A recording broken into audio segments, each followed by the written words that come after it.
Hello everyone, welcome to SSP platform. मेरा नाम है अभिषेक, आपकी केमिस्ट्री का मेंटोर। आज लेके आया हूं एक बहुत ही इंपॉर्टेंट यूनिट जिसका नाम है केमिकल काइनेटिक्स। फिजिकल केमिस्ट्री की अपनी थर्ड यूनिट है ये। इस यूनिट के बाद फिजिकल केमिस्ट्री का सिलेबस अपना कंप्लीट हो जाएगा, तो एक बहुत ही अच्छी बात है कि इतने कम टाइम में अपन ने फिजिकल केमिस्ट्री कंप्लीट कर ली है।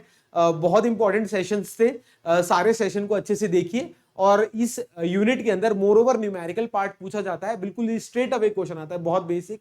तो क्लासेस को रेगुलरली अटेंड करिए, समझिए। कोई भी डाउट है कमेंट सेक्शन में डाउट पुटअप जरूर कीजिएगा, क्योंकि डाउट्स अगर आप पुटअप करेंगे तभी अपनी प्रॉब्लम का सोल्यूशन अपन को मिल पाएगा। एक और बात है जो सब बच्चों के साथ शेयर करना चाहता हूं, क्लास 24 ऐप जो है नीट के लिए एक पेड कोर्स लाया है आप सभी बच्चों के लिए। 8,000 रुपीज के अंदर है, फिजिक्स प्लस केमिस्ट्री। आप क्लास 24 ऐप डाउनलोड कर लीजिए, उसमें आपकी सारी प्रॉब्लम का आपको सोल्यूशन मिल जाएगा, नीट की प्रॉब्लम का। और अगर आप बेसिक से चीजें समझना चाहते हैं अभिषेक सर के द्वारा, मतलब मेरे द्वारा, तो आपको मैं मेरे चैनल के बारे में हमेशा बताता हूं, आज फिर बता रहा हूं, ज्यादा टाइम नहीं लूंगा आपका। सीबीएसई क्लस्टर बाय अभिषेक सर टाइप कर दीजिएगा। यहां पर आपको बिल्कुल बेसिक चीजें मैं आपको डाल रहा हूं। क्लास 11 की कुछ ऐसी चीजें हैं जो कि पूछने में अगर आपको झिझक होती है, तो नो नीड टू झिझक, आइए इस प्लेटफॉर्म पर और अपनी जो भी प्रॉब्लम्स है वो बिल्कुल बेझिझक तरीके से बोल दीजिए। उसी यूनिट को मैं, उसी कंसेप्ट को मैं इस प्लेटफॉर्म पे कराऊंगा। अभी बिल्कुल बेसिक सी चीजें करा रहा हूं, जैसे मोल क्या होता है, लिमिटिंग रिएजेंट क्या होता है, इंपेरिकल फॉर्मूला कैसे निकाला जाता है। तो स्टेप बाय स्टेप चल रहे हैं, क्योंकि कुछ चीजें ऐसी होती है जो मुझे आती नहीं है सर, बट मैं बोल भी नहीं पाता। तो ऐसा नहीं करना है, इस प्लेटफॉर्म पे आपको सब चीजें बिल्कुल बेसिक से मिलेगी, ठीक है। और रही बात 12th बोर्ड की तैयारी, वो अपन कर ही रहे हैं। तो आइए स्टार्ट करते हैं अपन अपना बहुत ही इंपॉर्टेंट यूनिट जिसका नाम है केमिकल काइनेटिक्स। ठीक है बच्चों, देखो केमिकल काइनेटिक्स स्टार्ट करने से पहले अभी तक अपने जितनी भी केमिस्ट्री पढ़ी है, तो केमिस्ट्री के अंदर होती है केमिकल रिएक्शन। जैसे फॉर एग्जांपल मैं बात करूं एक कोई भी केमिकल रिएक्शन की, मान लो A + B गिविंग C, ठीक है, ये मेरी कोई भी एक केमिकल रिएक्शन है। इस केमिकल रिएक्शन के अंदर अपन किन किन चीजों के बारे में बात करते हैं। पहला अपन ये बात करते हैं, क्या ये given chemical reaction sir feasible है या नहीं। तो सबसे पहले what we talk about this chemical reaction is its feasibility. अब सर ये फिजिबिलिटी कैसे जांचेंगे या कैसे पता करेंगे। तो किसी भी केमिकल रिएक्शन के लिए अपन क्या चीज निकालते हैं, डेल्टा जी निकालते हैं। क्या निकालते हैं? Delta G. डेल्टा जी बोले तो सर गिब्स फ्री एनर्जी। क्या बोलते हैं इसको? Gibbs free energy. अगर इस गिब्स फ्री एनर्जी की वैल्यू, डेल्टा जी की वैल्यू लेस देन 0 आती है, तो व्हाट वी से कि ये जो गिवन रिएक्शन है सर वो क्या है, मेरी स्पॉन्टेनियस है। क्या है? स्पॉन्टेनियस। स्पॉन्टेनियस बोले तो ऐसी रिएक्शन फीजिबल है। अगर डेल्टा जी की वैल्यू पॉजिटिव आती है तो नॉन स्पॉन्टेनियस बोलते हैं। बिल्कुल। तो पहला, किसी भी केमिकल रिएक्शन में अपन किन चीजों के बारे में बात करते हैं सर? पहला बात करते हैं अपन वो फीजिबल है या नहीं। दूसरी इंपॉर्टेंट बात, पहली तो कर ली सर। दूसरी इंपॉर्टेंट बात, किसी भी केमिकल रिएक्शन के लिए अपन क्या करते हैं कि सर ये जो गिवन रिएक्शन है वो किस एक्सटेंट तक प्रोसीड कर रही है। क्या वो रिएक्टेंट्स आपस में मिलकर प्रोडक्ट में कन्वर्ट हो रहे हैं, तो कितना टाइम ले रहे हैं, क्या कॉन्सेंट्रेशन ऑफ रिएक्टेंट कंज्यूम हो रहा है, और कितना कॉन्सेंट्रेशन ऑफ प्रोडक्ट बन रहा है। तो we talk about the second important thing is the extent to which reaction take place. तो दूसरा इंपॉर्टेंट बात अपन क्या करते हैं, the extent to which reaction proceeds. Reaction proceeds या रिएक्शन टेक प्लेस भी बोल सकते हैं। रिएक्शन प्रोसीड्स या रिएक्शन टेक प्लेस, दूसरी इंपॉर्टेंट चीजों के बारे में अपन बात करते हैं। तीसरी जो इंपॉर्टेंट फैक्टर है जो इस पूरे चैप्टर में अपन बात करेंगे वो होती है किस स्पीड से सर ये रिएक्टेंट जो है प्रोडक्ट में कन्वर्ट हो रहा है। तो तीसरा इंपॉर्टेंट फैक्टर जो किसी भी केमिकल रिएक्शन को अकर होने में काम में आता है वो बोलते हैं स्पीड ऑफ केमिकल रिएक्शन। तो तीसरा इंपॉर्टेंट पार्ट या फैक्टर बोलेंगे स्पीड, स्पीड ऑफ रिएक्शन। क्या बात करेंगे? Speed of reaction. स्पीड बोलो या रेट, रेट भी होती है ना, रेट ऑफ रिएक्शन। ये सब बातें अपन इस चैप्टर में करेंगे। तो इंट्रोडक्शन समझ में आया कि किसी भी केमिकल रिएक्शन के अंदर अगर रिएक्टेंट मौजूद है तो वो रिएक्टेंट जो है किस स्पीड से प्रोडक्ट में कन्वर्ट हो रहे हैं, कितनी कॉन्सेंट्रेशन कंज्यूम कर रहे हैं, इन सब चीजों के बारे में अपन केमिकल काइनेटिक्स के अंदर बात करेंगे। अब केमिकल काइनेटिक्स जो है बच्चों दो वर्ड से मिलकर बना है, केमिकल और काइनेटिक्स। अब जो ये केमिकल वर्ड है it is related to what, chemical reactions, क्योंकि अपन केमिकल रिएक्शंस के बारे में बात करेंगे इस चैप्टर के अंदर। तो केमिकल वर्ड से आया केमिकल रिएक्शन, और काइनेटिक्स का मतलब होता है रेट। क्या है? रेट या स्पीड। काइनेटिक्स आपने काइनेमेटिक्स पढ़ी होगी ना, तो kinetics is related to speed and rate. तो in this whole reaction will talk about the rate of chemical reaction. तो इन दोनों को मिलाकर अपन इस पूरे चैप्टर में किन चीज के बारे में बात करेंगे? अपन बात करेंगे रेट ऑफ केमिकल रिएक्शन की। क्या बात करेंगे बच्चा party? Sir rate of chemical reactions की। ठीक है, बहुत इंपॉर्टेंट बात है, बेसिक से करेंगे बिल्कुल बातें, और अच्छे अच्छे क्वेश्चन भी सॉल्व करते हुए चलेंगे, तो एनसीईआरटी चुटकियों में सॉल्व हो जाएगी।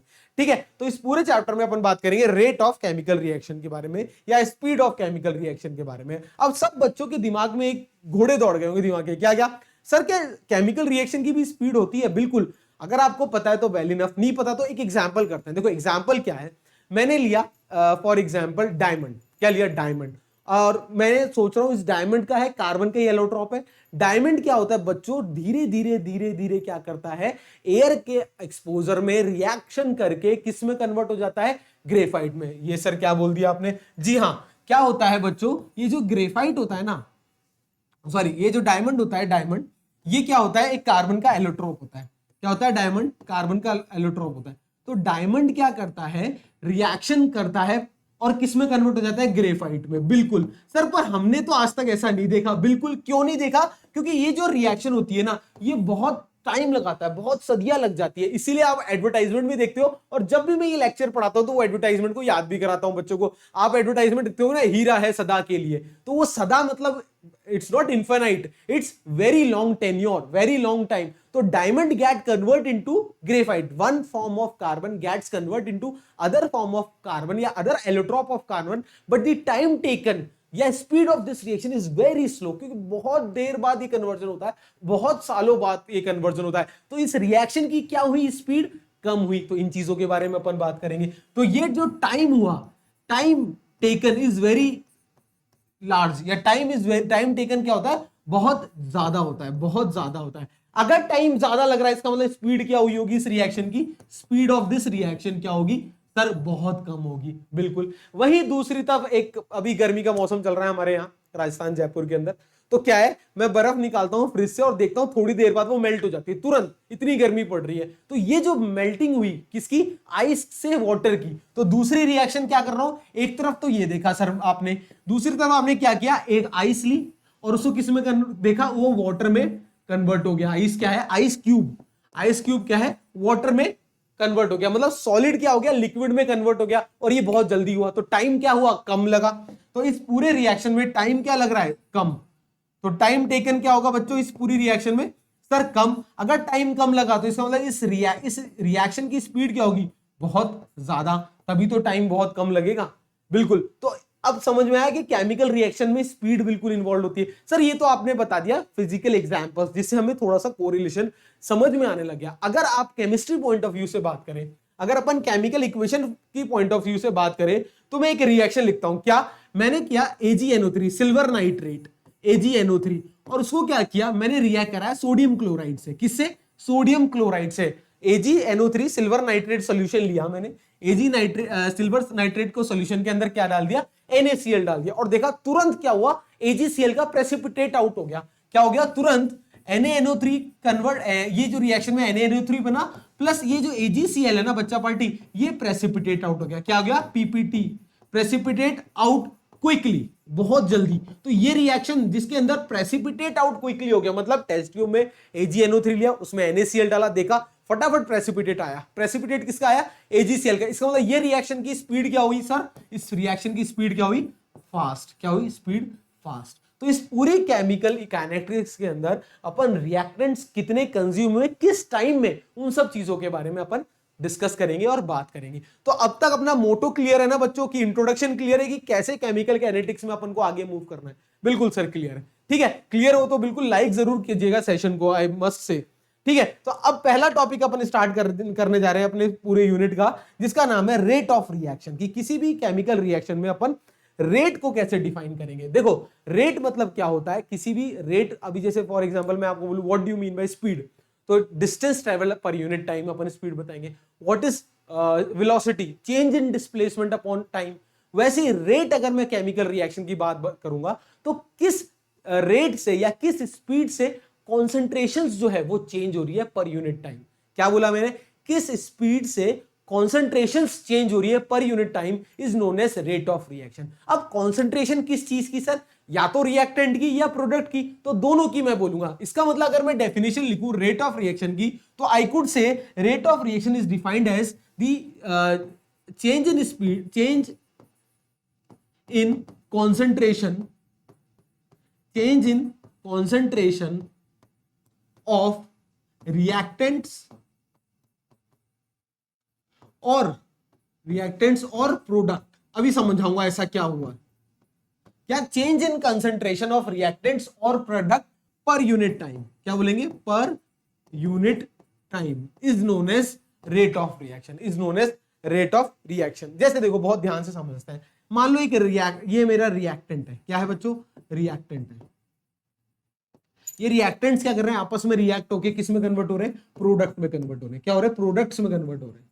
सिंपल सा एग्जांपल है ना, बहुत ध्यान से समझना। देखो रिएक्टेंट्स जब आपस में रिएक्ट करेंगे तो उनकी कॉन्सेंट्रेशन खुद सोचो कम होगी या ज्यादा होगी, सोचो सोचो सोचो सर, कम होगी, क्योंकि रिएक्टेंट कंज्यूम होते हैं किसी भी केमिकल रिएक्शन में और वो क्या देते हैं, प्रोडक्ट देते हैं। तो किसी भी केमिकल रिएक्शन के अंदर रिएक्टेंट क्या होंगे, कंज्यूम होंगे, तो उसकी कॉन्सेंट्रेशन क्या होगी, कम होगी। On the other hand initially तो कोई प्रोडक्ट है नहीं सर, जब केमिकल रिएक्शन टेक प्लेस करेगी तो फिर क्या बनेंगे, प्रोडक्ट बनना स्टार्ट होंगे। इसका मतलब किसी भी रिएक्शन के अंदर स्टार्टिंग में प्रोडक्ट जीरो है, देन प्रोडक्ट की कॉन्सेंट्रेशन क्या हो रही है, इंक्रीज हो रही है। तो दोनों की कॉन्सेंट्रेशन चेंज हो रही है ना, कैसे सर, रिएक्टेंट की कम हो रही है और प्रोडक्ट की बढ़ रही है। तो कम होना और बढ़ना तो चेंज है या नहीं है, बिल्कुल सर। तो इसका मतलब change in concentration of reactant और product per unit time is known as rate of reaction. अगर मैं रिएक्टेंट के टर्म्स में लिख रहा हूं बच्चों, बहुत ध्यान से देखना, अगर मैं रिएक्टेंट के टर्म्स में डेफिनेशन लिखूं तो क्या मैं कह सकता हूं, decrease in concentration,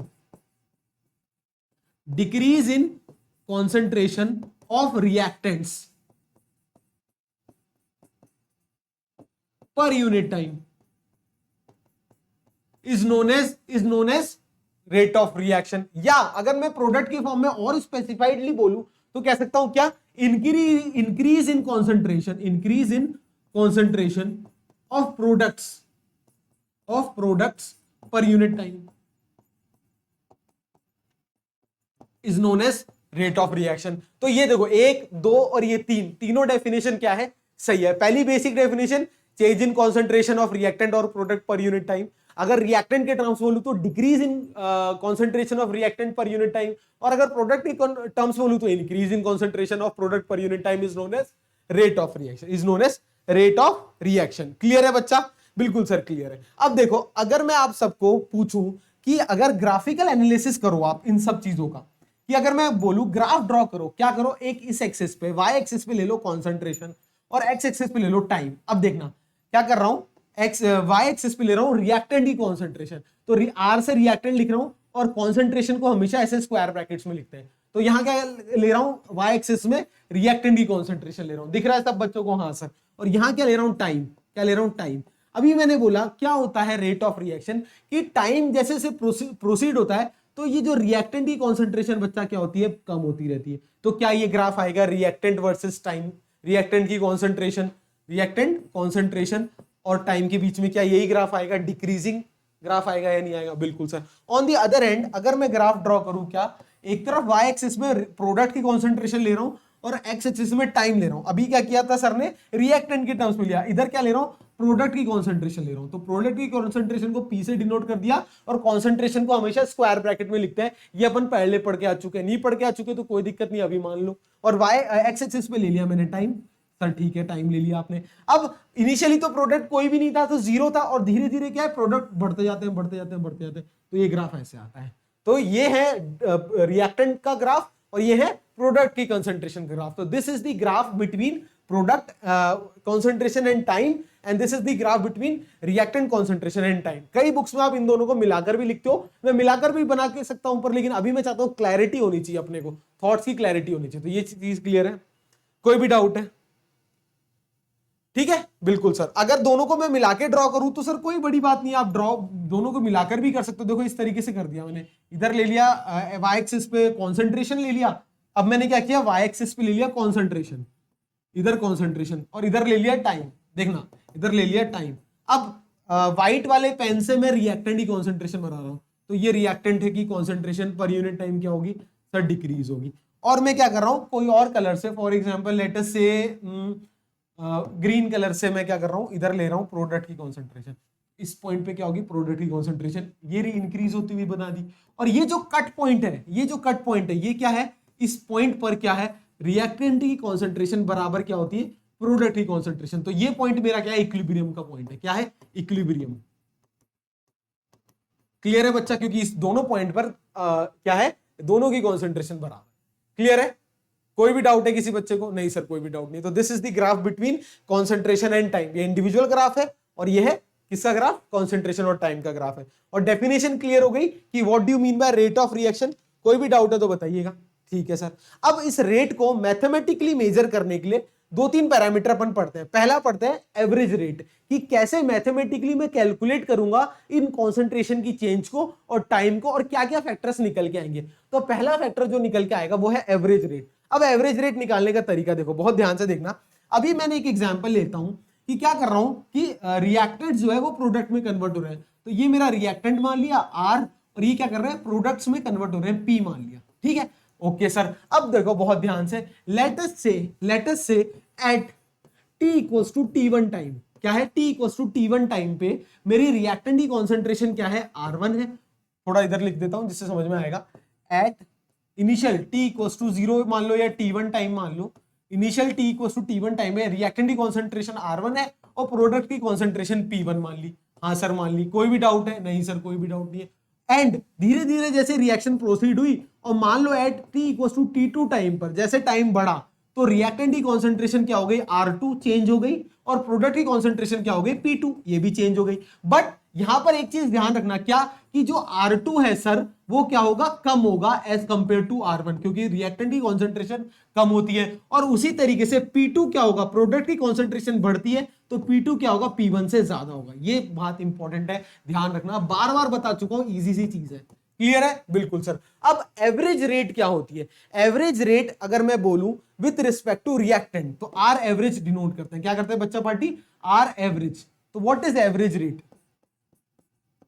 average rate is what, R average ऐसे लिखते हैं, आर एवरेज। अगर रिएक्टेंट की टर्म्स में लिखूं तो क्या कर सकता हूं, decrease in concentration of reactants, R लिख दूं, upon time taken to decrease that concentration. Time taken, कितना टाइम लिया। तो सर डिक्रीज कितना है, R2 माइनस R1 है या नहीं है? अरे डिक्रीज कितना है, चेंज, जो चेंज है उसको क्या लगेगा, डेल्टा बोल दो, डेल्टा R। मान लो इतना चेंज हुआ, और टाइम टेकन मान लो डेल्टा T। और यहां जब रिएक्टेंट की टर्म्स में लिखोगे तो यहां क्या करोगे, नेगेटिव साइन लगाओगे। ये नेगेटिव साइन क्या डिनोट करता है कि रिएक्टेंट की कॉन्सेंट्रेशन डिक्रीज हो रही है। क्लियर है, बिल्कुल सर क्लियर है। तो R average in terms of reactant क्या लिख सकता हूं सर, माइनस डेल आर को क्या लिख सकता हूं, देखना, R2 माइनस R1, बिल्कुल सर, यही तो हुआ, del R upon del T कितना हो गया, T2 माइनस T1। ये क्या हो गया, मेरी पहली डेफिनेशन आ गई, या पहला फॉर्मूला कह सकते हैं किसका, एवरेज रेट का, with in terms of reactants. Clear है, हाँ सर क्लियर है, कोई भी डाउट? नहीं सर कोई डाउट नहीं है। अब अगला बात करते हैं, R average in terms of product. अगर मैं इन टर्म्स ऑफ प्रोडक्ट बात करूं तो एवरेज रेट, एवरेज रेट जिसको मैं लिखता हूं आर एवरेज, बहुत ध्यान से देखिएगा, ये क्या होता है, increase in concentration, increase in product की concentration upon time taken to increase that concentration. Time taken वो क्या हो जाएगा सर, प्लस डेल्टा P अपॉन डेल्टा T। इधर प्लस क्यों लगा सर, क्योंकि आपने इंक्रीज की बात करी। क्यों बात की, इंक्रीज की बात करी। तो इस केस में आर एवरेज का फॉर्मूला क्या आ जाएगा, देखना, पॉजिटिव तो रहेगा ही, और अंदर कॉन्सेंट्रेशन चेंज कैसे हो रही है, P2 minus P1 upon T2 minus T1, जितना टाइम लिया। कोई भी डाउट? नहीं सर कोई भी डाउट नहीं। तो ये इन टर्म्स ऑफ प्रोडक्ट आ गया। तो दो इंपॉर्टेंट फॉर्मूले बताए सर ने, इन terms of product, in terms of reactant. तो ये नोट कर लो, ठीक है। तो आर एवरेज, एवरेज रेट कैसे निकाला, डेल्टा से, चेंज से। क्लियर है, तो this is average rate, change in concentration of reactant.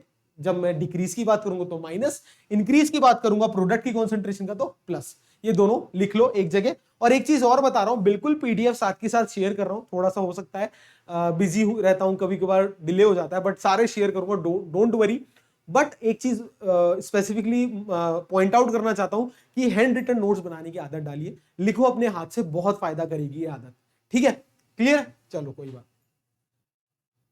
हाँ चलिए अब बात करते हैं नेक्स्ट टॉपिक, इंस्टेंटेनियस रेट की बात करते हैं। अभी तो मैंने सर एवरेज रेट की बात करी, अब ये इंस्टेंटेनियस वर्ड क्या है? अगर आपने छोटी क्लासेस में या फिजिक्स में आप पढ़ते होंगे एवरेज स्पीड, इंस्टेंटेनियस स्पीड, बिल्कुल उसी तरीके से रिलेटेड। इंस्टेंटेनियस वर्ड का जो मतलब होता है, इसका मतलब होता है eight a particular instant, eight a particular instant of time. किसी भी चीज की अगर अपन इंस्टेंटेनियस बात करते हैं, जैसे बोला इंस्टेंटेनियसली, मतलब अभी के अभी, उस पर्टिकुलर टाइम की बात कर रहा हूं मैं, तो एक पर्टिकुलर टाइम की बात कर रहा हूं, एक टाइम इंटरवल की बात नहीं कर रहा हूं। बहुत इंपॉर्टेंट है दोनों चीज को समझना, कि जब भी सर इंस्टेंटेनियस स्पीड समझा रहे हैं या इंस्टेंटेनियस रेट पढ़ा रहे हैं, तो उसका मतलब यह है कि सर किसकी बात कर रहे हैं? उस पर्टिकुलर टाइम इंस्टेंट की बात कर रहे हैं, टाइम इंटरवल की बात नहीं कर रहे हैं। बिल्कुल, अब मैं चाहूं तो डायरेक्ट फॉर्मूला डिराइव करूं, पर मैं नहीं करूंगा। मैं कोशिश करूंगा कि आपको मैं समझाऊं। जैसे यहां पर मैंने क्या लिया, वापस वही कॉन्सेंट्रेशन वर्सेस टाइम ग्राफ लिया। ये कॉन्सेंट्रेशन था, ये टाइम था, ठीक है बच्चों? बिल्कुल सर। अगर मैंने रिएक्टेंट का ग्राफ कुछ इस तरीके से बनाया था, याद है? बिल्कुल सर, अभी तो बताया था। और प्रोडक्ट का ग्राफ किस तरीके से बनाया था सर ने इस तरीके से बनाया था, बस कलर चेंज कर दिया। अब देखो बहुत ध्यान से, अभी मैंने बात करी थी कि फॉर एग्जांपल मान लेते हैं ये रिएक्टेंट है, ओ सॉरी प्रोडक्ट है, ये रिएक्टेंट है, कोई भी एक ले लो। मान लो मैं ये रिएक्टेंट ले लेता हूं। अब इस रिएक्टेंट की अगर मैं बात करूं, मान लो इस पर्टिकुलर टाइम पे, ये T1 टाइम पे इसकी कॉन्सेंट्रेशन है R1, ठीक है? और यहां पर T2 टाइम मान लो, ये क्या है? T2 time. इस T2 टाइम पे इसकी कॉन्सेंट्रेशन क्या मान ली मैंने? R2 मान ली, ठीक है? क्लियर है? तो इस ग्राफ में अगर मैं R एवरेज की बात करता हूं, अभी बताया था क्या होता है, minus delta R upon delta T। यही होता है या नहीं होता? बिल्कुल सर, मतलब माइनस R2 माइनस R1, ये कॉन्सेंट्रेशन की बात कर रहा हूं। ये पूरा ब्रैकेट में माइनस बाहर है बच्चों, अपॉन T2 माइनस T1 को डेल्टा T रहने दो। क्लियर है? ये डेल्टा T है, ये क्या है? डेल्टा T है। क्लियर? और ये क्या है मेरा? डेल्टा R है। ये क्या है? डेल्टा R है। अब जब भी इंस्टेंटेनियस की बात करते हैं, मतलब क्या कर रहे हो आप? सर इस टाइम इंटरवल को कम करके एक पर्टिकुलर इंस्टेंट की बात कर रहे हो। अगर मैं इंस्टेंटेनियस की बात कर रहा हूं, तो मैं क्या कर रहा हूं? एक पर्टिकुलर इंस्टेंट की बात कर रहा हूं। मान लो लेट अस से T टाइम की बात कर रहा हूं। इस T टाइम की पे जो रेट होगी, उसकी अगर मैं बात करूं, इस T टाइम पे जो रेट होगी, उस रेट को, rate at time T at a particular time, वो क्या कहलाती है? मेरी इंस्टेंटेनियस रेट कहलाती है। क्या कहलाती है? इंस्टेंटेनियस रेट कहलाती है। किसी पर्टिकुलर टाइम की बात कर रहा हूं। इसका मतलब आप ये टाइम इंटरवल को क्या कर रहे हो सर? बिल्कुल छोटा करते जा रहे हो। बिल्कुल छोटा मतलब जीरो नहीं कर रहे हो, जीरो की तरफ ले जा रहे हो। मतलब आप क्या कर रहे हो सर? इंस्टेंटेनियस के लिए डेल्टा टी को क्या कर रहे हो? जीरो की तरफ टेंड कर रहे हो या नहीं? खुद ही देखो यार, आप जब ये टी, येलो लाइन कब मिलेगी? जब ये दोनों ग्रीन लाइन पास पास आ जाएगी, मतलब डेल्टा टी क्या होगा? जीरो की तरफ टेंड होगा। तब वो एवरेज रेट मेरी क्या हो जाएगी? Instantaneous rate. तो when delta T tends to zero, when delta T tends to zero, तो मेरा आर एवरेज क्या बन जाएगा? मेरा आर इंस्टेंटेनियस बन जाएगा। क्या बन जाएगा? R instantaneous. क्लियर है? बिल्कुल, बहुत ध्यान से देखना। और मैथ्स ने एक बहुत ब्यूटीफुल डेरिवेटिव में कंसेप्ट बताया था, क्या? जब भी आप delta T tends to zero या delta X tends to zero कह रहे हो, क्या कह रहे हो? जब भी आप delta X tends to zero, X can be anything, anything, ठीक है, एनी वेरिएबल, तो आप डेल्टा किस में कन्वर्ट हो जाता है? डी के अंदर, डेरिवेटिव डी में कन्वर्ट हो जाता है। इसका मतलब del T tends to zero, तो डेल्टा टी क्या बन जाएगा अपना? dt बन जाएगा। क्या बन जाएगा? dt बन जाएगा। इसका मतलब आर एवरेज क्या था अपना? माइनस R2, या इसको यहां लिख लू, minus del R upon del T. वो किसके बराबर हो जाएगा? इंस्टेंटेनियस किसके बराबर हो जाता है? फिर हो जाएगा वो minus D R upon D T के बराबर। तो ये जो D R upon D T होता है, ये मेरा क्या कहलाता है? इंस्टेंटेनियस। इसको निकालने का तरीका बताऊंगा। बायो के स्टूडेंट घबराना नहीं है, बस इतना ही है। क्या अभी आप मैथ्स के होंगे तो शायद मैथ्स वाले तो कोरिलेट कर जाएंगे, बायो वाले बस इतना जानना, ये जो ट्राइंगल है ना, ये डी बन जाता है जब delta T tends to zero होता है। इतना ही है, इससे ज्यादा कुछ है ही नहीं। ट्रस्ट मी, आगे ये चीज काम नहीं आएगी। बस मैं ये चाहता हूं कि आपको फील कराऊं कि वो इंस्टेंटेनियस कैसे आया। क्लियर है? ये फॉर्मूला कैसे आया? तो इसका मतलब R instantaneous, R instantaneous in terms of reactant में कह सकता हूं minus D R upon D T. हाँ सर कह सकते हो। And in terms of product क्या कह सकता हूं? Plus DP upon D T. बिल्कुल खत्म हो गया बच्चों। This is all about instantaneous. ये क्या है? मेरा इंस्टेंटेनियस रेट की बात है। तो रेट क्या होती है बताई सर ने कि change in concentration of reactant and product per unit time, और उसको निकालने के दो फॉर्मूले बताए सर ने। एक बताया इंस्टेंटेनियस वाला जिसके डेल्टा टी टेंड्स टू 0, और एक एवरेज वाला। तो इंस्टेंटेनियस रेट क्या है? Rate at a particular instant of time, rate at a particular instant of time is known as instantaneous rate. I hope clear होगा। वैसे ही ग्रीन वाले इस व्हाइट वाले पे क्या आप अपने होमवर्क में क्या करेंगे? प्रोडक्ट वाला, जब प्रोडक्ट की कॉन्सेंट्रेशन वाला आप खुद करके दिखाएंगे, खुद करिएगा, है ना। बिल्कुल यार, ट्रस्ट मी, अगर आप फॉलो करेंगे ना इन चीजों को, बहुत ज्यादा बेनिफिट होगा। प्रोडक्ट वाले में भी ऐसे 2 लाइन ड्रॉ करना अलग से, फ्रेशली, जो कंफ्यूज नहीं हो, और फिर खुद ही P1 P2 मान के करोगे तो आ जाएगा R instantaneous dp upon dt क्या आ जाएगा? कितना आ जाएगा? dp upon dt। क्लियर है? प्लीज इसको नोट कर लो, मजा आ जाएगा। ठीक है, तो ये पूरा हो गया मेरा क्या, कि कैसे सर ने निकाला इंस्टेंटेनियस रेट और एवरेज रेट। ठीक है, कोई भी डाउट है किसी बच्चे को? नहीं सर, कोई भी डाउट नहीं है। अब देखो, इंस्टेंटेनियस रेट को निकालने का एक और शानदार तरीका बताता हूं ग्राफिकली। देखो, एवरेज रेट तो सर निकालेंगे del R upon del T. अब इंस्टेंटेनियस रेट को, ये थोड़ा सा एक्स्ट्रा बता रहा हूं, बहुत ध्यान से समझना, इंस्टेंटेनियस चीजों को निकालने का तरीका कैसे निकालते हैं। तो अगर मैं graphically if I want to calculate, क्या कर रहा हूं? ग्राफिकली मैं इंस्टेंटेनियस रेट निकाल रहा हूं। क्या निकाल रहा हूं? Instantaneous rate. तो ग्राफ ड्रॉ करके समझाता हूं, बहुत ध्यान से देखना। वही वापस ग्राफ बना रहा हूं, तो कोई भी एक ग्राफ बना लो, या तो प्रोडक्ट का बना लो या रिएक्टेंट का बना लो। तो मैं मान लो रिएक्टेंट, हर जगह रिएक्टेंट देखने को आपको मिलते हैं, तो मैं रिएक्टेंट बना लेता हूं।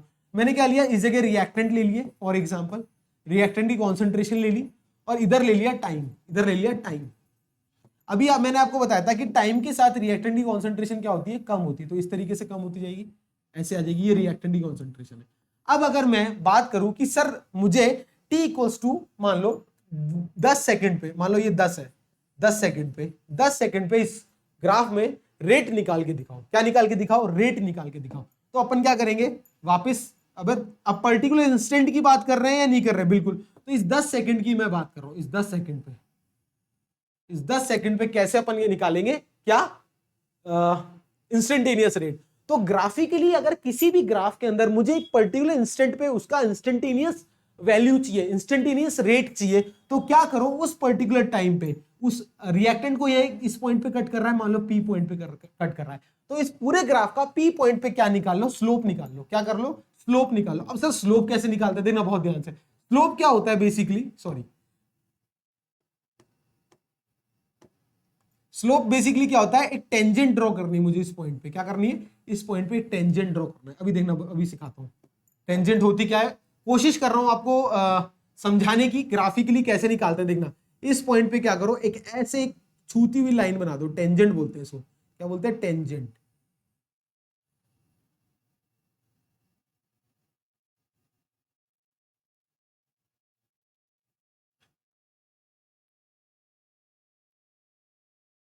चलो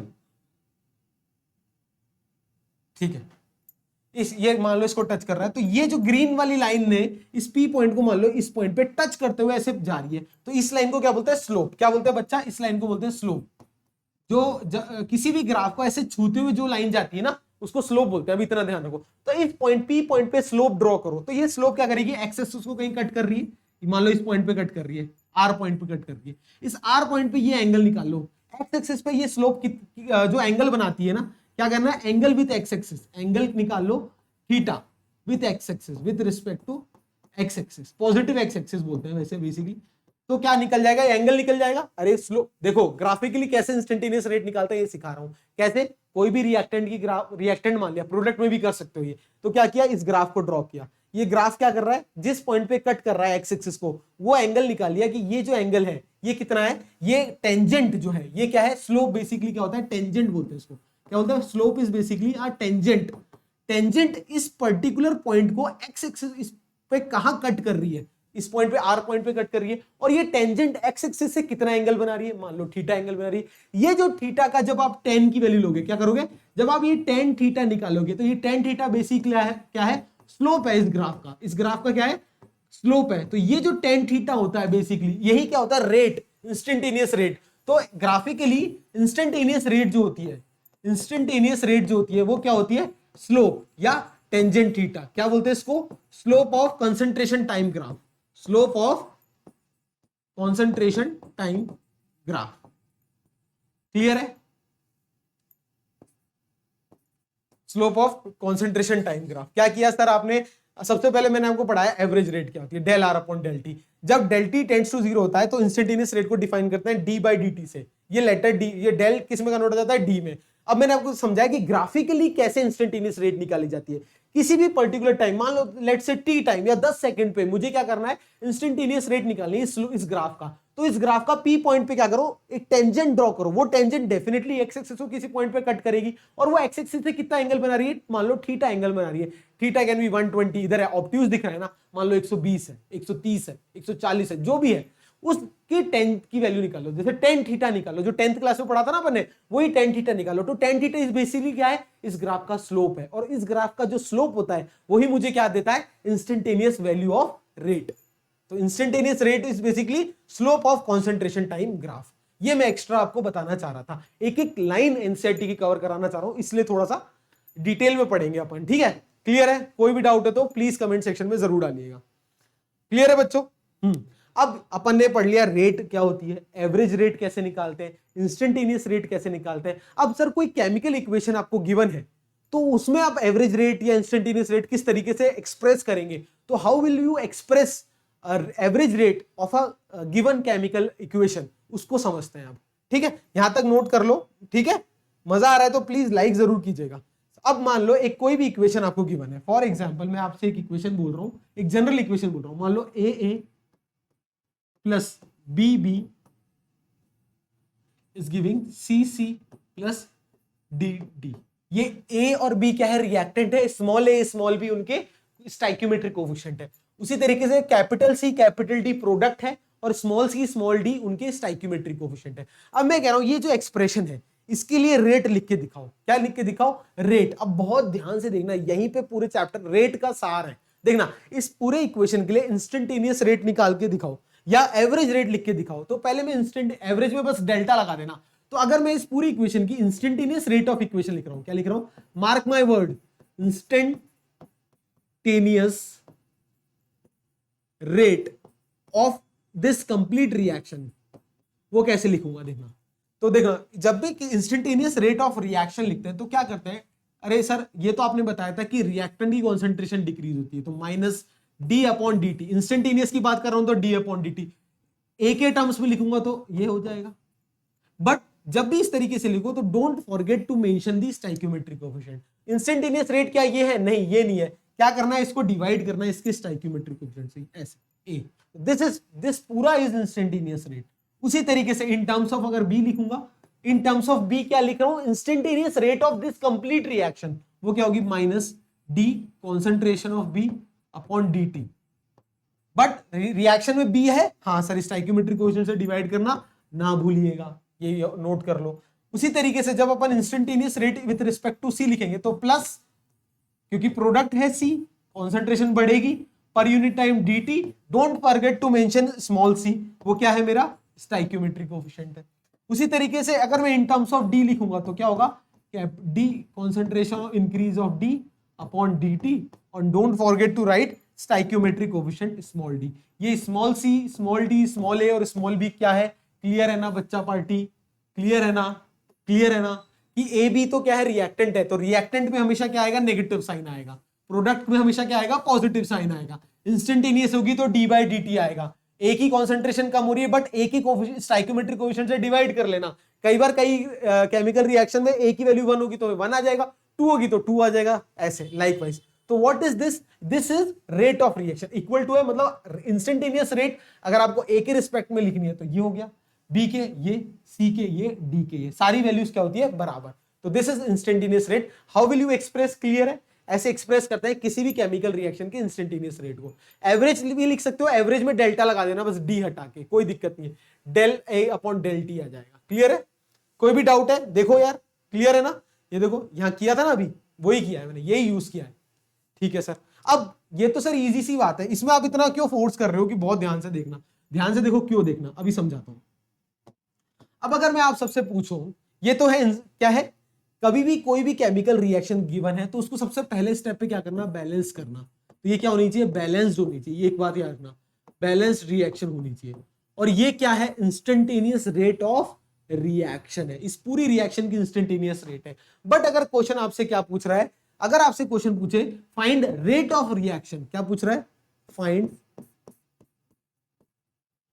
rate of reaction with respect to A, क्या पूछ रहा है? Rate of reaction with respect to A, ऐसे बोल दिया। ये क्या है? Instantaneous rate of complete equation of complete reaction, instantaneous rate of reaction, instantaneous rate of reaction, not with respect to. But वो मैं अगर बोला था कि ए के टर्म्स में कैसे लिखो, इन टर्म्स लिखा अपने, ए के टर्म्स में लिखा। अब मैं क्या कर रहा हूं? विथ रिस्पेक्ट टू ए पूछ रहा है। अगर क्वेश्चन आपसे बोले फाइंड रेट ऑफ रिएक्शन या इंस्टेंटेनियस रेट ऑफ रिएक्शन, तो स्टोइकियोमेट्रिक कोएफिशिएंट से डिवाइड करके इस तरीके से लिख देंगे, नहीं लिख देंगे? बिल्कुल लिख देंगे। अब आपसे क्वेश्चन बोल रहा है find rate of reaction with respect to A, with respect to A. जब भी with respect to A word use कर लेंगे, या ऐसे बोले rate of disappearance of A, क्या बोलते हैं इसको? Rate of disappearance of A, एक ही बात है। Rate of reaction with respect to A बोले या rate of disappearance of A पूछे, एक बात है। तो उसको कैसे लिखोगे? इसको लिखने का क्या तरीका है? माइनस डी ए की कॉन्सेंट्रेशन अपॉन डी टी। ये तो सर कॉमन रहेगा, बट इस केस में स्टोइकियोमेट्रिक कोएफिशिएंट से डिवाइड नहीं करेंगे। नोट करना इस बात को, ठीक है? Do not divide by stoichiometric coefficient. यहां लिख दे रहा हूं, बार बार गलती करते हैं बच्चे।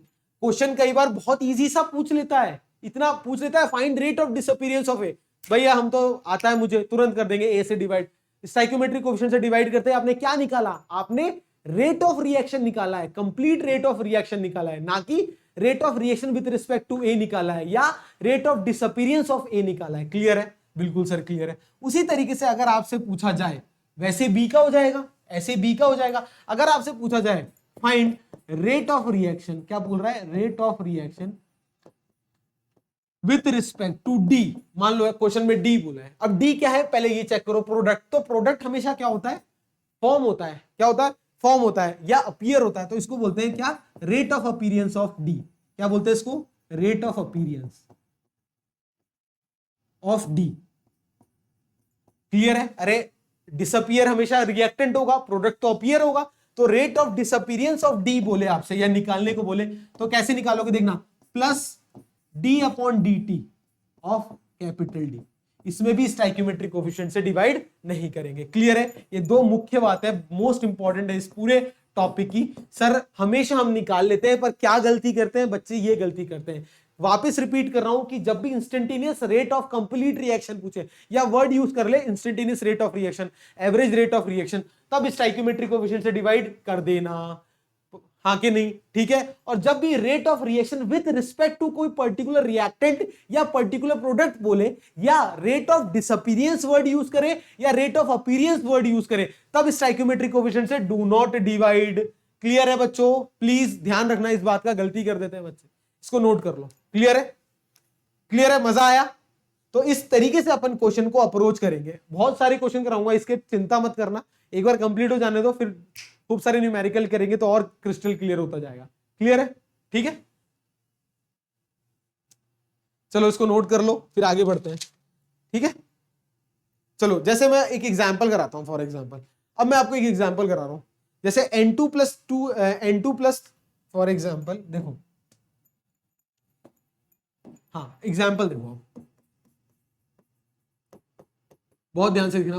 पहला एग्जांपल है n2 plus 3H2 giving 2NH3। क्या है? n2 plus 3H2 giving 2NH3। ये मेरी कोई केमिकल इक्वेशन है, केमिकल रिएक्शन है। ठीक है, ये कोई मेरी क्या है? केमिकल रिएक्शन है। अब मैं आपसे बोलूं कि रेट ऑफ रिएक्शन लिखो, क्या करो? इंस्टेंटेनियस रेट ऑफ रिएक्शन लिखो फॉर एग्जांपल, या बोलूं सिर्फ rate of reaction, rate of reaction, तो क्या होगा देखना, बहुत ध्यान से देखना, minus D upon D T of n2, या क्या, अगर मैं ये इन टर्म्स ऑफ n2 लिख रहा हूं, विथ रिस्पेक्ट टू नी वर्ड यूज कर रहा हूं, अगर n2 के टर्म्स में लिख रहे हैं, अगर h2 के टर्म्स में लिखेंगे तो क्या आएगा? माइनस डी H2 की concentration upon dt, but don't forget to write 3, क्योंकि 3 क्या है इसका? Stoichiometric coefficient. इधर कुछ भी नहीं है तो 1 है, इसलिए यहां 1 लिखा रखा, इधर 1 लिखो या नहीं लिखो चलेगा। ठीक है, अगर मैं किसके टर्म्स में लिखूं? अमोनिया के टर्म्स में लिखूं तो क्या लिखूंगा? Plus D upon D T of ammonia. NH3। क्या इतना सही है? नहीं सर अभी नहीं, अब सही है। क्लियर है? ये क्या है? Rate of reaction. ग्रीन में क्या लिखा मैंने? Rate of reaction. अब क्वेश्चन आपसे कई बार ऐसे पूछता है, ये केमिकल इक्वेशन गिवन है और बोलेगा find rate of disappearance of N2। क्या बोलेगा? Rate of disappearance of N2।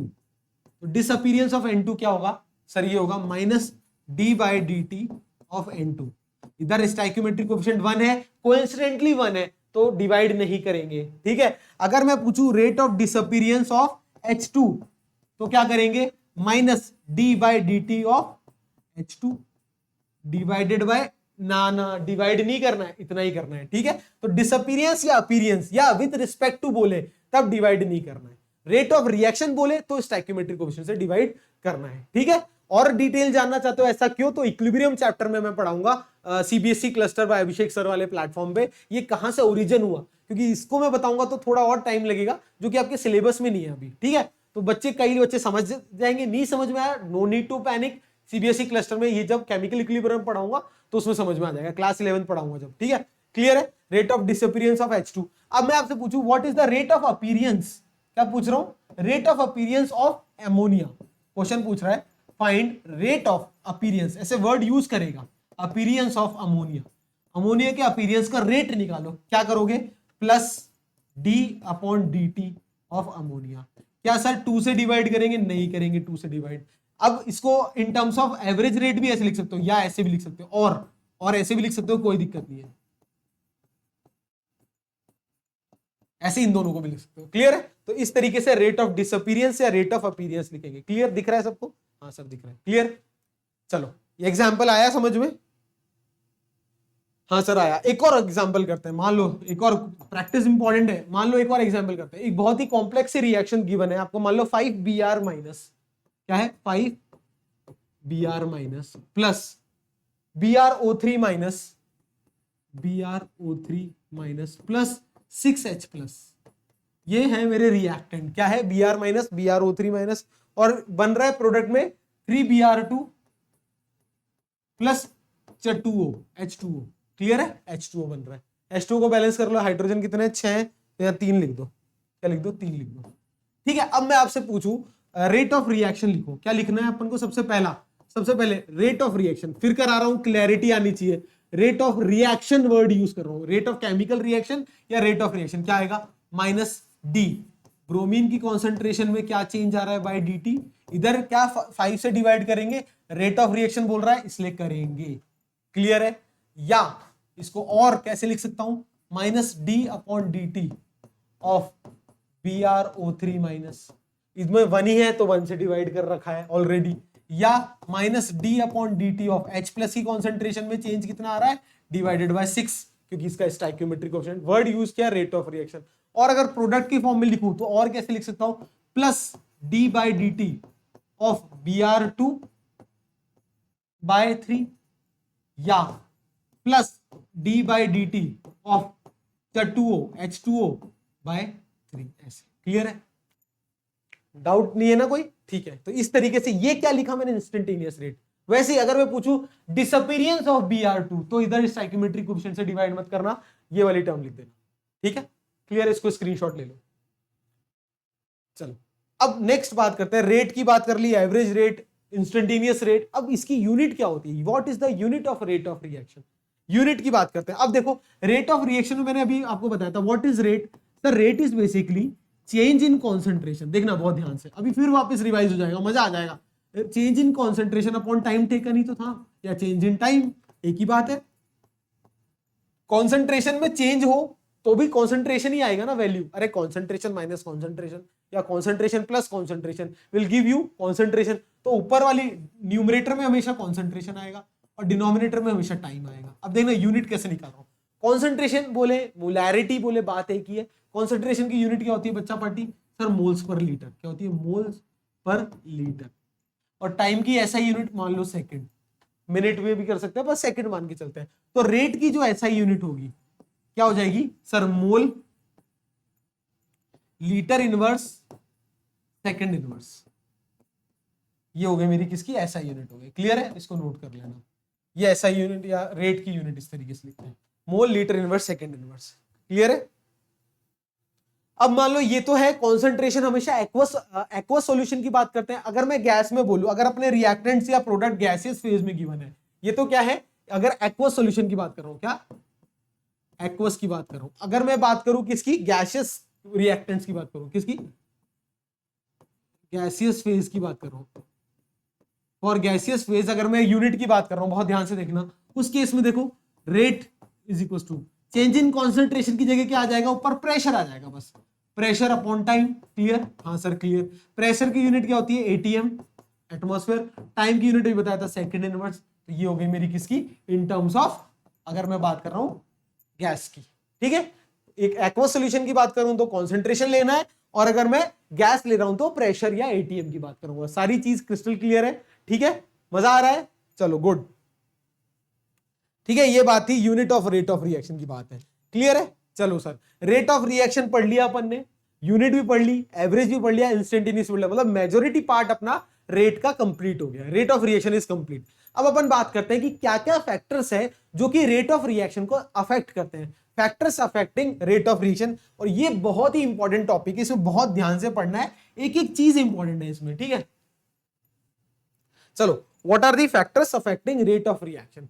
पहला इंपॉर्टेंट फैक्टर जो कि रेट ऑफ रिएक्शन को अफेक्ट करता है वो है नेचर ऑफ रिएक्टेंट। पहला क्या है, बहुत ध्यान से देखना, नेचर ऑफ रिएक्टेंट। ठीक है, अगर मैं रिएक्टेंट का नेचर चेंज कर दूंगा तो डेफिनेटली जो केमिकल रिएक्शन है उसकी रेट या स्पीड भी चेंज हो जाएगी। तो ये लाइन लिख लो, by changing the nature of reactant speed या रेट कैन बी ऑल्टर्ड। लिख लो एक line, by changing the nature of reactant rate changes, या ऑल्टर भी लिख सकते हो, ज्यादा अच्छी इंग्लिश में लिख रहे हो तो रेट चेंजेस। ठीक है, अब कैसे, बहुत ध्यान से इसके एक एग्जांपल कराता हूं। एक मान लो मैंने ले लिया सोडियम, क्या कह लिया, सोडियम ले लिया, मान लो Na, उसको पानी में डाल दिया H2O, तो क्या बनेगा, देखना क्या बनेगा सर, सोडियम हाइड्रोक्साइड बनेगा एक तो NaOH plus hydrogen gas evolve out हो जाएगी। क्या हो जाएगी, हाइड्रोजन गैस इवॉल्व आउट हो जाएगी। क्या बना, NaOH प्लस H2O। ऐसे कंफ्यूज मत होना, कई बंदे 2 वगैरह ना लगा दे, NaOH लिख लो, NaOH प्लस H2O। इसको बैलेंस कर लेंगे, कोई दिक्कत नहीं है, हाइड्रोजन 2 है, एक कर लो, इसको बैलेंस करना चाहो तो कर लो। कैसे करेंगे, देखो यहाँ 2 लगा दो, यहाँ 2 लगा दो, बैलेंस हो जाएगा। ठीक है, ये है। दूसरी तरफ ये तो है मेरा क्या, Na। अगर मैं मान लो मैंने रिएक्टेंट चेंज कर दिया, क्या कर दिया, रिएक्टेंट चेंज कर दिया। अब मैंने क्या ले लिया, मान लो कैल्शियम ले लिया Ca, और उसको भी मैंने क्या किया, पानी से रिएक्ट कराया H2O। पानी ग्रीन में लिखता हूँ, जिससे मजा आएगा देखने में, नोट्स बन रहे हैं ना, H2O। तो क्या बनेगा, कैल्शियम हाइड्रोक्साइड, और क्या रिलीज होगी, हाइड्रोजन गैस। फिर बैलेंस कर लेना, कोई दिक्कत नहीं है। इसका मतलब सर दोनों केस के अंदर, सोडियम लिया या कैल्शियम लिया, दोनों केस के अंदर क्या किया आपने, उसके हाइड्रोक्साइड बनाए और हाइड्रोजन गैस इवॉल्व आउट हुई। एक तरीके की रिएक्शन है, हाइड्रोक्साइड बने और हाइड्रोजन गैस इवॉल्व आउट हुई। बट ये जो पहली रिएक्शन है, ये फर्स्ट जो रिएक्शन है, ये क्या होती है, काफी फास्ट होती है। क्या होती है, ये रिएक्शन क्या होती है, first reaction is very fast. ये रिएक्शन क्या होती है, पहली वाली रिएक्शन इज वेरी फास्ट। ये इक्वेशन 1 है, ये इक्वेशन 2 है। फर्स्ट रिएक्शन क्या होती है, वेरी फास्ट या स्पॉन्टेनियस। और as compare to first reaction, जो सेकंड रिएक्शन होती है ये मॉडरेट स्पीड में होती है। क्या होती है, मॉडरेट या slow with respect to 1, moderate speed में होती है। इसका मतलब क्या किया सर आपने, सिर्फ और सिर्फ रिएक्टेंट्स चेंज करने से स्पीड क्या कर दी, चेंज कर दी। ये एक्सपेरिमेंटल डेटा है कि जब भी सोडियम को पानी में डालेंगे तो तुरंत फास्ट रिएक्शन होगी, और कैल्शियम को डालेंगे तो थोड़ी होगी, मॉडरेट स्पीड से होगी, मतलब स्पीड ऑल्टर कर दी बाय चेंजिंग द रिएक्टेंट। तो दिस इज फर्स्ट फैक्टर कि नेचर ऑफ रिएक्टेंट चेंज करने से क्या हो जाता है, स्पीड या रेट होती है, चेंज हो जाती है। क्लियर है, बिल्कुल सर। दूसरा इंपॉर्टेंट फैक्टर, पहला क्लियर है बच्चों, हाँ सर पहला क्लियर है। दूसरा फैक्टर जो रेट ऑफ रिएक्शन को ऑल्टर करता है वो है स्टेट ऑफ रिएक्टेंट्स। क्या है, स्टेट ऑफ रिएक्टेंट्स। रिएक्टेंट का जो स्टेट है, स्टेट वही सॉलिड लिक्विड गैस, बिल्कुल। और दूसरे स्टेट की बात करूं तो जैसे मान लो मैंने क्या, ये सॉलिड और एक पाउडर्ड फॉर्म की बात कर ली। अगर मैं मान लो आयरन नेल ले रहा हूं, for example if I take iron nail Fe, और क्या कर रहा हूं, आयरन की नेल का एक सॉलिड पीस ले रहा हूं, Fe नेल, आयरन की नेल ले रहा हूं, एक सॉलिड पीस ले लिया, और एक ले लिया आयरन का पाउडर, क्या ले लिया, पाउडर। अब दोनों केस में, पाउडर के केस में और आयरन सॉलिड के केस में, ये परफेक्टली क्या है, सॉलिड है, और ये क्या है, पाउडर, चूरे के फॉर्म में। तो अगर मैं पूछूं, इसको मैं एक्सपोज करूं अगर एटमॉस्फेयर पे, तो कौन जल्दी जंग खाएगा, तो सब बता सकते हैं क्या, पाउडर वाला। क्यों? क्योंकि सरफेस एरिया बढ़ गया, तो ज्यादा मॉलिक्यूल ऑफ वाटर जो है वो Fe के ज्यादा वाटर के मॉलिक्यूल जो है, या ऑक्सीजन के जो मॉलिक्यूल है एटमॉस्फेयर में, वो ज्यादा आयरन के मॉलिक्यूल के टच में होंगे, भी वो पाउडर्ड फॉर्म में होंगे। तो ये क्या होगा, इट विल कोरोड फास्ट। क्या है, इट विल कोरोड फास्ट। मतलब जो कोरोजन की रिएक्शन है वो पाउडर्ड फॉर्म में क्या होती है, फास्ट होती है। इसका मतलब स्टेट चेंज कर दिया सर। ये तो सिंपल सा स्टेट है। अगर मैं सॉलिड लिक्विड गैस की बात करूं, इसका मतलब पहला पॉइंट क्या लिख सकते हो, इन केस ऑफ पाउडर्ड, ठीक है, powder form, rate of reaction is fast, rate of reaction is fast. Clear है? बिल्कुल सर क्लियर है। दूसरा अगर मैं बात करूं, for example if I take, एक ये मैंने सॉलिड का क्रिस्टल ले लिया, क्या ले लिया, सॉलिड क्रिस्टल ले लिया। अब सॉलिड के क्रिस्टल में आप सबको पता है कि इसके अंदर मॉलिक्यूल कुछ इस तरीके से अरेंज होते हैं, पास पास, ठीक है। डायग्राम कोशिश कर रहा हूं समझाने की, बहुत अच्छे से देखना। इसमें मॉलिक्यूल क्या होता है, देखो इस तरीके से होते हैं, क्लोजली पैक होते हैं। और एक चीज और मैंने सोची है बच्चों, अभी आप सबको बता देता हूं, तो चिंता मत करना, कई और बोर्ड्स के भी बच्चे होंगे सीबीएसई के अलावा जो ये वीडियो देख रहे हैं, तो अगर आपको मेरी बातें समझ में आती है, पढ़ाया हुआ समझ में आता है, और आप चाहते हैं कि सॉलिड्स चैप्टर, और जो चैप्टर सीबीएसई बोर्ड में नहीं है वो भी सर आप हमें पढ़ाओ, तो मैं सीबीएसई जो अपना प्लेटफॉर्म है सीबीएसई क्लस्टर, उसमें वो चैप्टर्स भी आपको कवर कराऊंगा। यहाँ पर सिर्फ सीबीएसई बोर्ड का सिलेबस करा देंगे, और उस चैनल पे क्या कर देंगे, जो बच्चे जैसे मान लो गुजरात बोर्ड से हैं, या स्टेट बोर्ड से हैं, यूपी बोर्ड से हैं, वो चाहते हैं मेरे से पढ़ना, तो आप उस वाले चैनल पे पढ़ लेना, ठीक है। अब बात करते हैं, ये सॉलिड क्रिस्टल है, क्या है, ये सॉलिड का क्रिस्टल है, सॉलिड।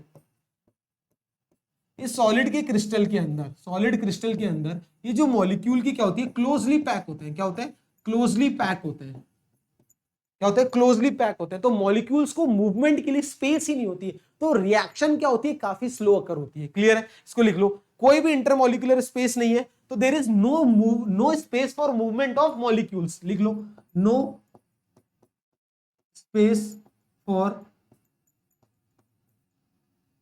Movement of molecules. और मॉलिक्यूल्स को मूव होने की कोई स्पेस ही नहीं होगी, तो रेट क्या होगी, काफी ज्यादा। ये स्पीड क्या होगी, सॉरी रेट क्या होगी, कम, क्योंकि सर रिएक्शन ही धीरे होगी। ऑब्वियसली जब मॉलिक्यूल रिएक्ट करेंगे, कोलाइड करेंगे, कन्वर्ट होंगे, तभी तो रेट सक्सेसफुल है, तभी तो रिएक्शन प्रोसीड होगी। सॉलिड के केस में क्या होता है, पास पास क्लोजली पैक होते हैं, no space for movement of molecule, तो रिएक्शन या रेट ऑफ रिएक्शन क्या होगी, कम होती है। रेट ऑफ रिएक्शन क्या होती है, डिक्रीज करती है।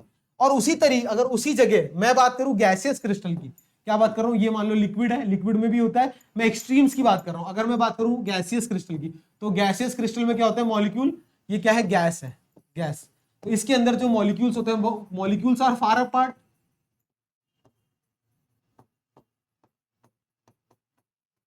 तो क्या होता है, स्पेस होती है, दो lot of space, more space between molecules, है ना, या मोर स्पेस बिटवीन मॉलिक्यूल्स, ठीक है।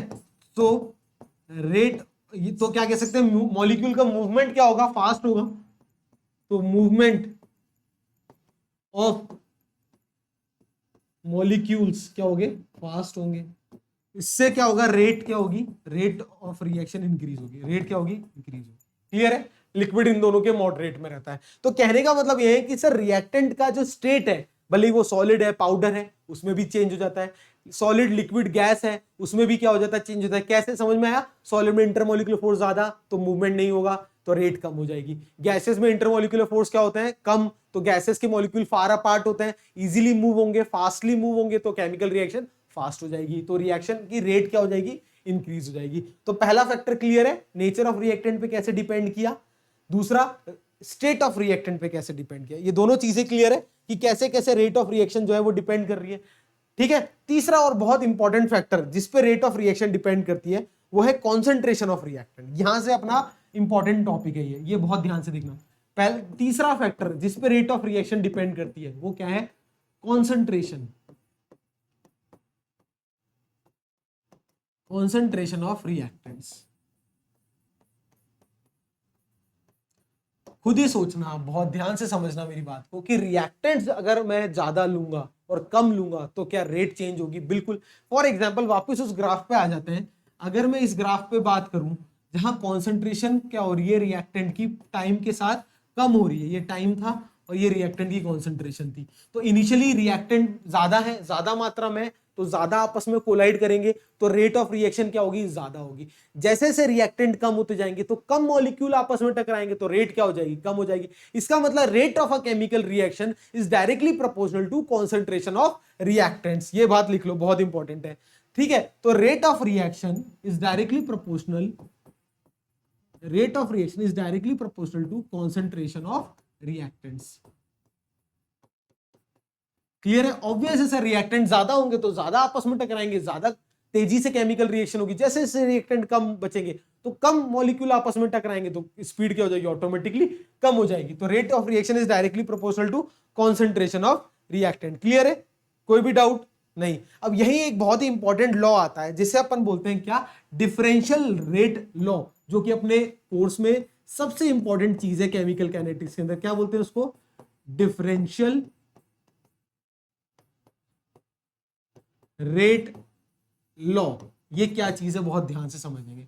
डिफरेंशियल रेट लॉ मतलब क्या है कि रेट जो है कॉन्सेंट्रेशन पे कैसे वेरी करती है, कैसे चेंज होती है, ये देखना है। अब क्या किया, इसके लिए मैंने केमिकल रिएक्शन वापस से वही ले ली, A plus B B is giving C C plus D, is giving C C plus small d capital T. ये मेरी कोई भी केमिकल रिएक्शन है। अब इस केमिकल रिएक्शन के लिए जो रेट होती है बच्चा पार्टी, अभी मैंने बताया था, वो किसकी प्रोपोर्शनल होती है? कॉन्सेंट्रेशन ऑफ रिएक्टेंट के। तो इस केमिकल इक्वेशन के लिए अगर मैं रेट लिखूंगा तो क्या rate is directly proportional to concentration of A and concentration of B reactant raise to the power of X and Y. यहां एक्स और वाई क्या है? क्या एक्स और वाई सर इसके स्टाइक्योमेट्री कोएफिशिएंट? नहीं, एक्स और वाई हो भी सकते हैं ए और बी, या नहीं भी हो सकते हैं। तो एक्स और वाई क्या है? एक्स और वाई क्या है? एक्सपेरिमेंटल डेटा है कि कोई भी रेट जो है वो ए पे किस तरीके से डिपेंड कर रही है, वो एक्सपेरिमेंट के थ्रू निकालते हैं। वाई क्या है? रेट किसी भी केमिकल इक्वेशन की बी पे किस तरीके से डिपेंड करती है, वो भी एक्सपेरिमेंट के थ्रू निकालते हैं। तो एक्स एंड वाई क्या है? ये है ये क्या है? मे और may not be equal to A और बी होता है, and X and Y can be determined experimentally. पहले ये लिख लो, बहुत इंपॉर्टेंट है। ये क्या है? रेट एक्सप्रेशन है। ये क्या है? रेट एक्सप्रेशन है कि rate is directly proportional to reactant raise to the power some X and reactant another reactant raise to the power some Y, where X and Y may और may not be equal to A and B. यहां लिख देता हूं,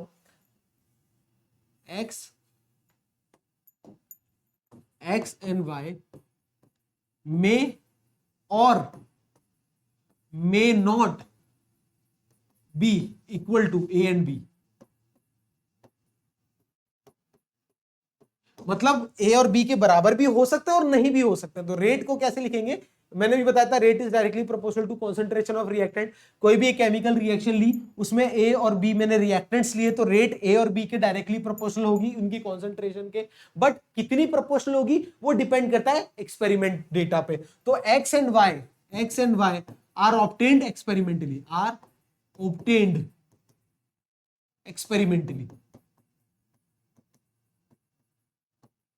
for example देखना, बहुत ध्यान से देखना।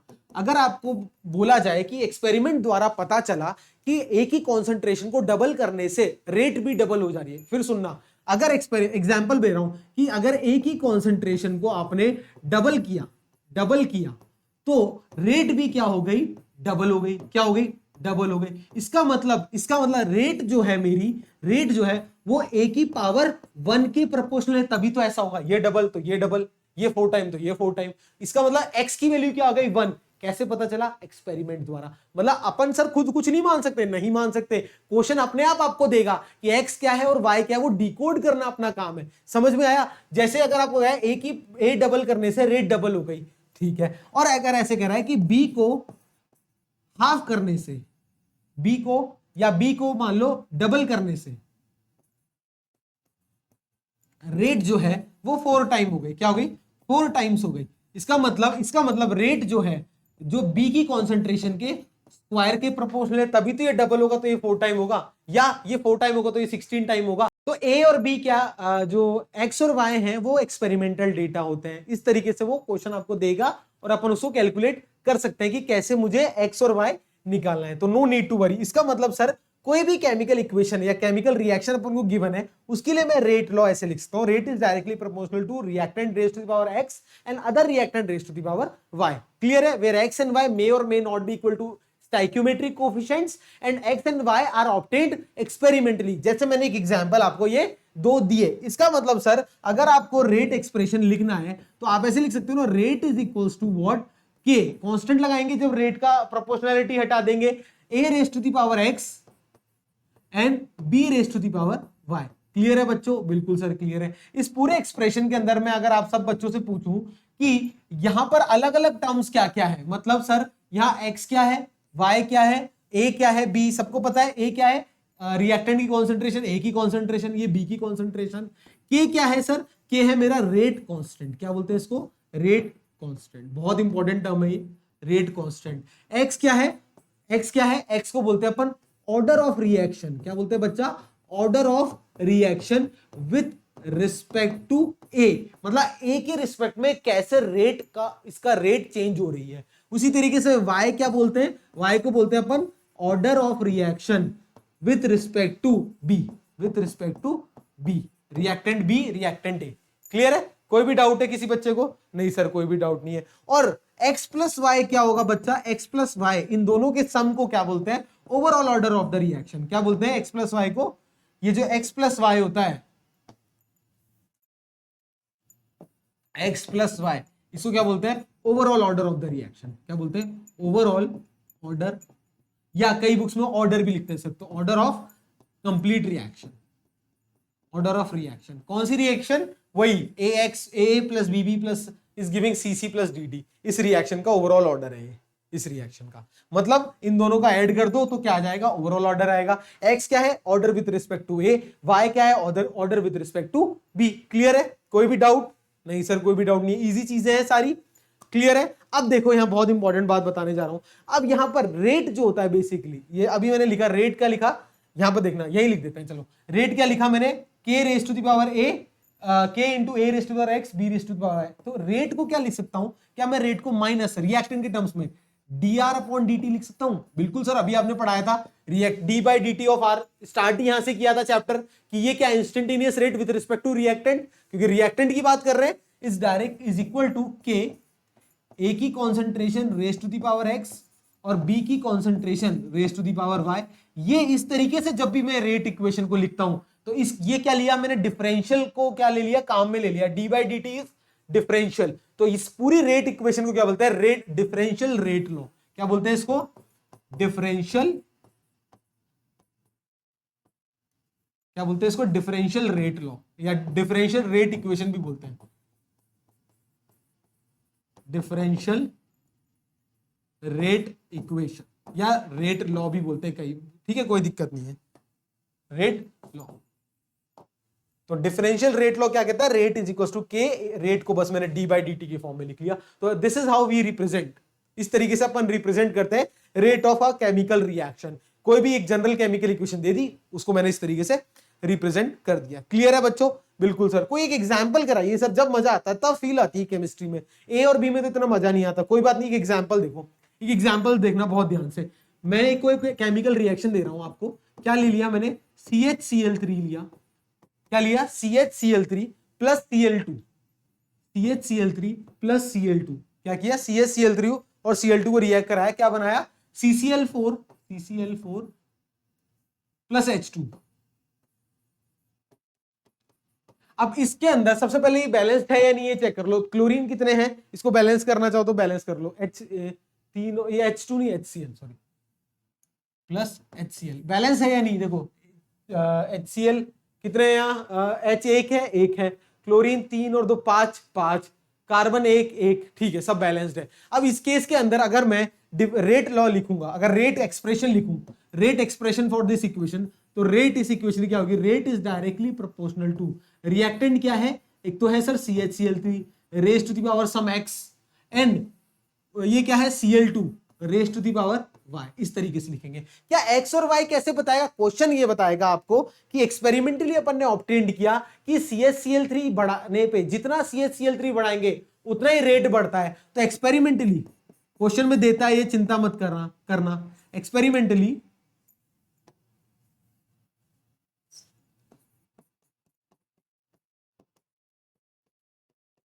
एक्सपेरिमेंटली क्या कह सकता हूं, rate is equals to K, question में गिवन है ये CHCl3 raise to the power 1 and Cl2 raise to the power half. ये हाफ और 1 कहां से आया, एक्सपेरिमेंटल डेटा से आया, इतना ध्यान में रखना। तो इस इक्वेशन की रेट एक्सप्रेशन कैसे लिखेंगे, ऐसे, या minus D upon dt of CHCl3, ठीक है, CHCl3 is equals to minus D upon dt of Cl2, ऐसे भी लिख सकते हो, बराबर K into CHCl3 raise to the power 1 और Cl2 raise to the power half, ऐसे भी लिख सकते हो। ठीक है, ये है डिफरेंशियल रेट लॉ या डिफरेंशियल रेट इक्वेशन। कौन सी वाली सर, ये वाली। ये क्या है, डिफरेंशियल रेट इक्वेशन है मेरी, इसे क्या बोलते हैं, differential rate law, differential rate law, DRL। Clear है, इस तरीके से। ये कैसे, ये रेट को डिफाइन कर दिया, ये मेरी रेट की डेफिनेशन हो गई, और ये मैंने अभी डिफरेंशियल रेट लॉ में आपको समझा दिया कि कॉन्सेंट्रेशन के डायरेक्टली प्रोपोर्शनल होती है मेरी रेट। इस तरीके से लिख दिया, लिख लो इसको, नोट कर लो। क्लियर है, आया मजा। अब यहाँ x और y क्या है, x है 1, x क्या है 1 और y क्या है हाफ। तो इसका मतलब sir order with respect to CHCl3 क्या है 1, order with respect to Cl2 क्या है हाफ। ओवरऑल ऑर्डर क्या निकालेंगे, इसका ओवरऑल ऑर्डर कैसे निकालेंगे, x plus Y that is 1 plus half, कितना आ जाएगा 3/2। तो ओवरऑल ऑर्डर क्या है 3/2। क्या सर ओवरऑल ऑर्डर फ्रैक्शन आ सकता है, बिल्कुल आ सकता है, कोई दिक्कत नहीं है। तो ऑर्डर क्लियर हुआ, क्या हुआ, दोनों का सम होता है ऑर्डर ऑफ रिएक्शन या ओवरऑल ऑर्डर। इसको लिख लो, बहुत इंपॉर्टेंट है। x क्या है order with respect to a और y क्या है order with respect to b, या इधर CHCl3 एंड Cl2। क्लियर, बिल्कुल। अब ऑर्डर ऑफ रिएक्शन के बारे में अगर 2-4 पॉइंट लिखना चाहो तो एक जगह लिख लो। देखो ऑर्डर ऑफ रिएक्शन, हेडिंग डाल लो, हेडिंग डालो ऑर्डर ऑफ रिएक्शन।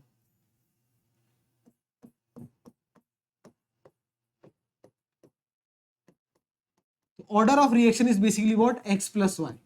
ये क्या बोलते हैं हम उसको, ऑर्डर ऑफ रिएक्शन होता है, OOR, ऑर्डर ऑफ रिएक्शन। इसके बारे में क्या क्या इंपॉर्टेंट पॉइंट लिख सकते हो।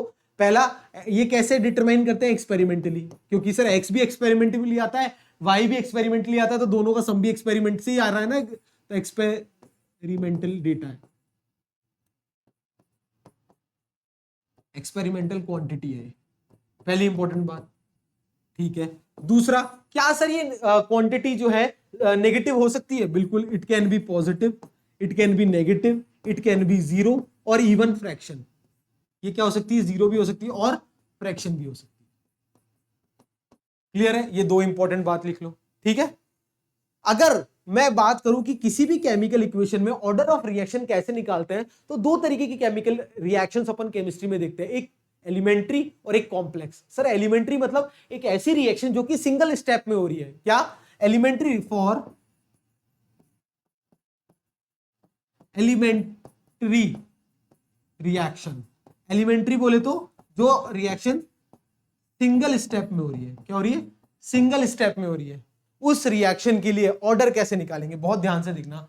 अगर मेरी एक रिएक्शन गिवन है आपको इसी तरीके से, AA plus BB CC plus DD, और आपको ये बोल दिया कि ये जो गिवन रिएक्शन है ये क्या है, एलिमेंट्री है। बहुत ध्यान से देखना, ये क्या है, एलिमेंट्री रिएक्शन है। मतलब ये रिएक्शन क्या हो रही है, 1 स्टेप में हो रही है, क्या हो रही है, सिंगल स्टेप में हो रही है। तो उसके लिए रेट लॉ कैसे लिखेंगे, बहुत ध्यान से देखना। इस अगर इक्वेशन के लिए मेरे को रेट लॉ लिखना है for elementary reaction, for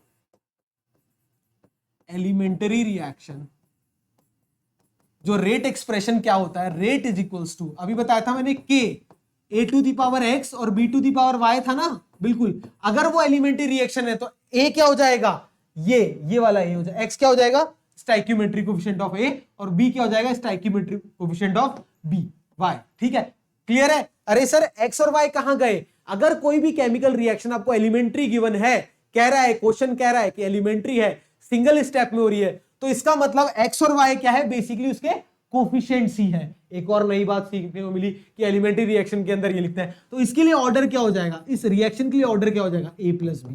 basically अगर कोई भी रिएक्शन आपको एलिमेंट्री गिवन है तो उसके लिए ऑर्डर क्या करेंगे, इन दोनों के कोएफिशिएंट को, रिएक्टेंट के कोएफिशिएंट्स का क्या कर देंगे, सम कर देंगे। तो for elementary reaction overall order of reaction is basically what, sum of coefficient of reactants. But एक चीज मत भूलना, प्रोवाइडेड रिएक्शन क्या होनी चाहिए, एलिमेंट्री होनी चाहिए। क्या होनी चाहिए, सिंगल स्टेप में होनी चाहिए। क्लियर है, कोई भी डाउट है तो बताओ, है ना। ठीक है, अगर सर एलिमेंट्री नहीं है, 3 पार्ट हो गए, चौथा पार्ट, अगर मेरी रिएक्शन एलिमेंट्री नहीं है तो क्या है, कॉम्प्लेक्स है। फॉर कॉम्प्लेक्स रिएक्शन मतलब मोर देन वन स्टेप वाली, क्या है, more than single step, one step, उसमें क्या होगा, एक या एक से ज्यादा स्टेप ऑफ रिएक्शन होगी, उसके अंदर ऑर्डर ऑफ रिएक्शन कौन बताएगा या रेट कौन बताएगा, सबसे स्लोएस्ट स्टेप। क्या, कोई भी, अभी समझाऊंगा एग्जांपल के साथ।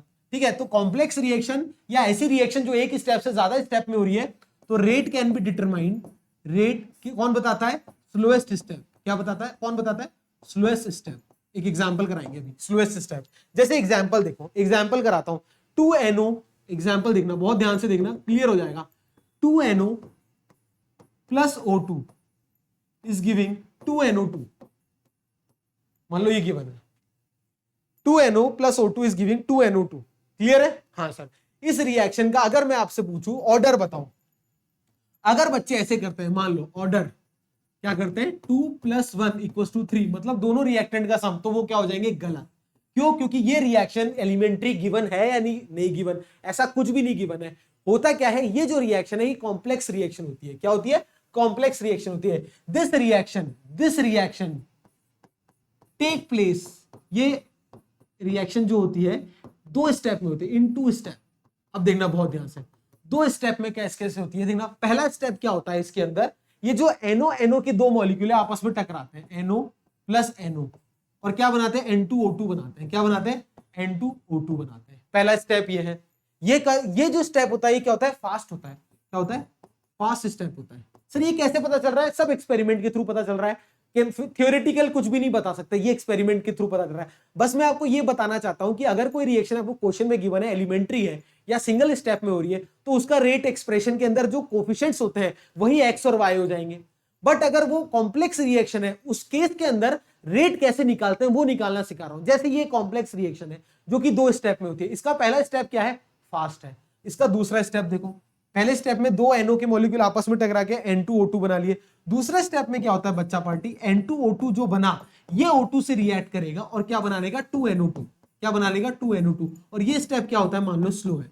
ये क्या है, स्लो स्टेप है। क्वेश्चन में गिवन है कि ये क्या है, स्लो स्टेप है। अभी मैंने बताया था आपको कि जो स्लोएस्ट स्टेप होता है वो क्या होता है, उसी की मदद से अपन रेट निकालते हैं, और उस स्टेप को क्या बोलते हैं, रेट डिटरमाइनिंग स्टेप। क्या बोलते हैं बच्चा इसको, rate determining step. Slowest step is always the rate determining step. तो अगर इस रिएक्शन की, इस कंप्लीट रिएक्शन की अगर मैं रेट लिखूंगा तो वो रेट किसकी हेल्प से लिख पाऊंगा, इस सेकंड स्टेप से। क्या, rate is equals to K N2O2 raise to the power 1 into O2 raise to the power 1। Clear है, कोई भी डाउट, कोई भी डाउट, हाँ सर। इस केस के अंदर जो ऑर्डर होगा, ऑर्डर क्या होगा, 1 + 1 that is equals to 2। Clear है, गलती कर देते हैं, 3 नहीं है, ऑर्डर क्या है, 2। कैसे पता चला, स्लोएस्ट स्टेप से। इसका मतलब अगर कॉम्प्लेक्स रिएक्शन गिवन है सर, तो ऑर्डर ऑफ रिएक्शन कैसे पता चलेगा, स्लोएस्ट स्टेप की मदद से। इसीलिए स्लोएस्ट स्टेप को क्या कहते हैं, रेट डिटरमाइनिंग स्टेप, क्योंकि स्लोएस्ट स्टेप की हेल्प से ही अपन रेट इक्वेशन लिख पाते हैं। और अगर एलिमेंट्री रिएक्शन गिवन है, एलिमेंट्री रिएक्शन गिवन है, फॉर एलिमेंट्री रिएक्शन डायरेक्ट जो एक्स और वाई होता है वो उसके कोफिशिएंट्स के बराबर हो जाता है। तो ओवरऑल ऑर्डर क्या हो जाएगा, A + B, कोफिशिएंट का सम। बट एलिमेंट्री सिंगल स्टेप, बच्चों गलती नहीं करना, इसलिए बार बार इंफेसिस कर रहा हूं। कॉम्प्लेक्स रिएक्शन के लिए रेट डिटरमाइनिंग स्टेप क्या होता है, स्लोएस्ट स्टेप होता है, इसलिए उसको रेट डिटरमाइनिंग स्टेप भी कहते हैं। नोट कर लो इसको, बहुत इंपॉर्टेंट और बहुत ही बेहतरीन चीज है। अगर ये समझ में आ गया तो ऑर्डर खत्म है। ऑर्डर बेसिकली रेट क्या है, समझ में आ गया। रेट के 2-3 चीज पढ़ी अपन, एवरेज रेट, इंस्टेंटेनियस रेट क्या होती है, दोनों चीज समझ में आ गई, हाँ सर समझ में आ गई। उसके बाद अपन ने बात करी रेट डिटरमाइनिंग स्टेप की बात करी, अपन ने फैक्टर्स अफेक्टिंग बात की। तो पहला अपन ने बात की नेचर ऑफ रिएक्टेंट की, फिर स्टेट की, और सबसे इंपॉर्टेंट कॉन्सेंट्रेशन पे कैसे डिपेंड करता है।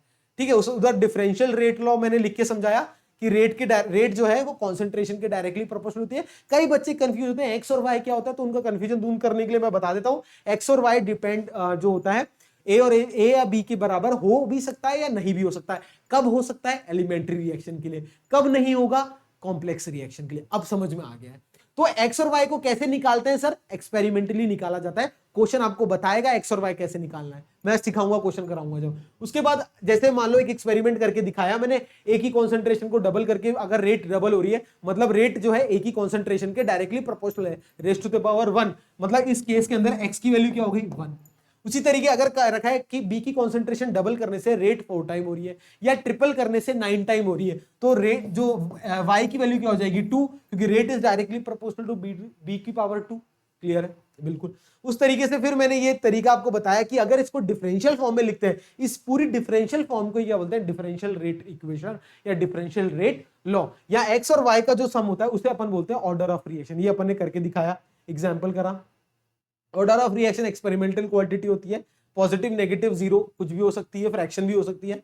एलिमेंट्री या सिंगल स्टेप के लिए ऑर्डर क्या होगा, इनके कोफिशिएंट का सम, क्योंकि वही रेट के एक्सप्रेशन में आता है। और एलिमेंट और कॉम्प्लेक्स रिएक्शन है जो कि मोर देन 1 स्टेप में हो रही है, उस केस में ऑर्डर कौन बताएगा, स्लोएस्ट स्टेप, जिसे अपन क्या बोलते हैं, rate determining step. I think clear बोल दिया मैंने, सारा रिवीजन हो गया कि ऑर्डर क्या होता है। क्लियर है, ठीक है, क्लियर है, कोई भी डाउट नहीं। अब बात करते हैं, अगर नेक्स्ट अपन एग्जाम्पल बात करेंगे यूनिट ऑफ रेट कांस्टेंट। ये भी एक इंपॉर्टेंट टॉपिक है, नेक्स्ट टॉपिक हेडिंग डालेंगे, इसी के अंदर चल रहा है यूनिट ऑफ रेट कांस्टेंट। इस पे डायरेक्ट क्वेश्चन आ जाता है, इसलिए करवा रहे हैं unit of rate constant. Rate constant क्या था बच्चा, के।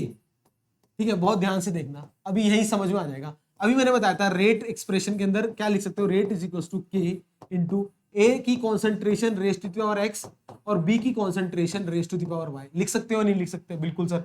अगर मैं यहाँ के की वैल्यू लिखूं, के इक्वल टू क्या आ जाएगा सर, के आ जाएगा रेट अपॉन ए की concentration raise to the power X और बी की concentration raise to the power Y. बिल्कुल बेसिकली लिख दिया। हाँ सर, रेट की यूनिट क्या होती है बच्चा, अभी बताया था, क्या होती है रेट, कॉन्सेंट्रेशन और टाइम, तो कॉन्सेंट्रेशन पर यूनिट टाइम। और ये क्या है, ये भी कॉन्सेंट्रेशन है raise to the power X, और ये भी कॉन्सेंट्रेशन है raise to the power Y. Clear है, बहुत ध्यान से देखना है यहाँ। इसका मतलब के की यूनिट की बात कर रहा हूं, कॉन्सेंट्रेशन, ये दोनों ऐड हो जाएंगे, यहां 1 है डिवाइडेड बाय टाइम है अपॉन यहां कॉन्सेंट्रेशन है बेस, दोनों की पावर जोड़ दो x प्लस वाई। क्लियर है, ये ऑर्डर ही तो होता है, ऑर्डर ही तो होता है। क्लियर, यहां देखना, इसका मतलब concentration raise to the power 1 minus, जब डिवाइड में होता है तो माइनस हो जाता है ना, x plus Y into time की पावर -1। कुछ भी नहीं किया, मैथ्स है सिंपल। कोई भी डाउट नहीं सर, देखो चेक करो, अरे दोनों की कॉन्सेंट्रेशन की पावर जोड़ दी और 1 से घटा दी, क्योंकि वो डिवाइड में था, टाइम अपॉन में था, तो इनको इन्वर्स करके लिख दिया। ठीक है, हाँ सर ठीक है। इसका मतलब के की जो यूनिट है वो क्या हो गई, concentration raise to the power 1 minus N into time inverse. अब सर ये n क्या है, n की वैल्यू क्या है, n is basically what, x plus Y, या ऑर्डर भी बोल सकते हो इसको, order of reaction, order of reaction. ठीक है, अब देखो कॉन्सेंट्रेशन की यूनिट क्या होती है, moles per litre, moles per litre होती है, तो के की यूनिट क्या हो जाएगी, मोल पर लीटर की power 1 minus N into time inverse, time की क्या होती है सेकंड, सेकंड इनवर्स। क्लियर है, अब बहुत ध्यान से देखना, यही इंपॉर्टेंट बातें बता रहा हूं। सबसे पहला पॉइंट, अगर मान लो मेरा x प्लस वाई का सम, दोनों का सम आ गया 0, तो ऐसे जब इसका मतलब ऑर्डर क्या है 0, जब ऑर्डर मेरा 0 होता है, ऐसी रिएक्शन क्या बोलते हैं, जीरो ऑर्डर रिएक्शन। क्या बोलते हैं, जीरो ऑर्डर रिएक्शन। उस केस में यूनिट की बात कर रहा हूं, तो के की यूनिट क्या होगी देखना, यहां 0 रख दो, 1 माइनस 0 1 हो जाएगी, तो मोल लीटर इनवर्स सेकंड इनवर्स। तो इसका मतलब सर ये आ गया मेरा जीरो ऑर्डर के लिए, जीरो ऑर्डर रिएक्शन के लिए के रेट कांस्टेंट की यूनिट क्या होती है, mole litre inverse second inverse. रटना नहीं है, देखो कितना इजीली आ गया। क्लियर है, अगर मैं बात करूं इफ x प्लस वाई की वैल्यू आ रही है 1 मतलब ऑर्डर क्या है 1, इसका मतलब क्या है ऑर्डर इक्वेशन के केमिकल रिएक्शन का ऑर्डर क्या है 1, ऐसी रिएक्शन को क्या बोलते हैं फर्स्ट ऑर्डर, क्या बोलते हैं फर्स्ट ऑर्डर रिएक्शन, क्या बोलते हैं बच्चा पार्टी फर्स्ट ऑर्डर रिएक्शन। उस केस के अंदर के की यूनिट क्या हो जाएगी देखना, मोल पर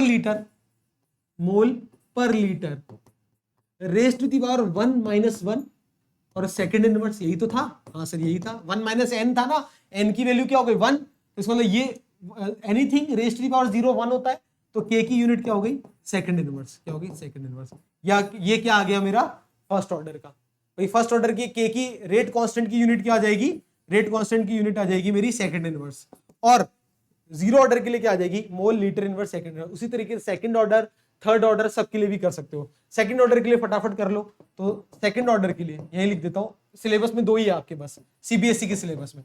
अगर x प्लस वाई की वैल्यू 2 होगी तो रेट कांस्टेंट की वैल्यू क्या हो जाएगी देखना, मोल लीटर 1 माइनस, तो mole inverse litre second inverse, इसे बोलते हैं सेकंड ऑर्डर रिएक्शन। क्या बोलते हैं सेकंड ऑर्डर रिएक्शन।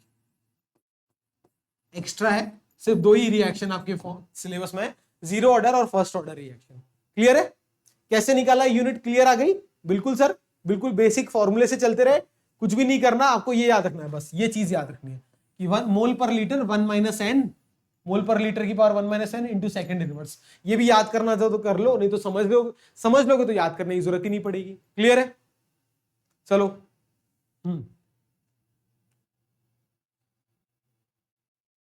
चलो आओ एक क्वेश्चन करके, अब क्वेश्चन करते हैं। जैसे ये क्वेश्चन गिवन है, के की वैल्यू आपको गिवन है ये पहले, और 2 केस है, 2 क्वेश्चन है, ए और बी या फर्स्ट और second, find order of reaction in both cases. पहले केस देखो, फर्स्ट केस, के की वैल्यू दे रखी है सर 2.3 इंटू 10 की पावर -5 लीटर मोल इनवर्स। तो पहले मैं, मेरी आदत है मोल लिखता हूं, पहले मोल इनवर्स लीटर और सेकंड इनवर्स, ठीक है सर। अब इसके लिए ऑर्डर ऑफ रिएक्शन निकालना है। सर आपने बताया था रेट डायरेक्टली प्रोपोर्शनल टू, और ये पूरा फॉर्मूला बताया, मतलब आपको सिर्फ उस फॉर्मूले के अंदर ना ये पता है कि एक्स क्या है, नहीं पता वाई क्या है, आपको ना ए की कॉन्सेंट्रेशन पता है, ना रिएक्शन पता है, फिर कैसे निकालेंगे ऑर्डर, क्योंकि ऑर्डर निकालने के लिए एक्स और वाई का सम पता होना चाहिए। नहीं, यूनिट पता हो तो भी चल जाएगा। कैसे, देखो ये यूनिट देखो, यूनिट क्या है, mole inverse litre second inverse. Mole inverse litre second inverse किसकी यूनिट होती है, सेकंड ऑर्डर की। तो ऑर्डर आ गया ना, कैसे, ये कौन सी ऑर्डर है, सेकंड ऑर्डर रिएक्शन। कैसे पता चला, by just merely looking at the unit. तो यूनिट को बिल्कुल अवॉइड नहीं करना है। रेट कांस्टेंट की यूनिट क्या होती है, ऐसे ध्यान में रखना है, रेट कांस्टेंट की यूनिट क्या होती है, मोल पर लीटर, ऐसे लिख लो, रेट कांस्टेंट की यूनिट होती है मोल पर लीटर की पावर 1 - n सेकंड इनवर्स, ऐसे याद रख लो बस। तो यहां n क्या होता है सर, ऑर्डर, n क्या होता है ऑर्डर।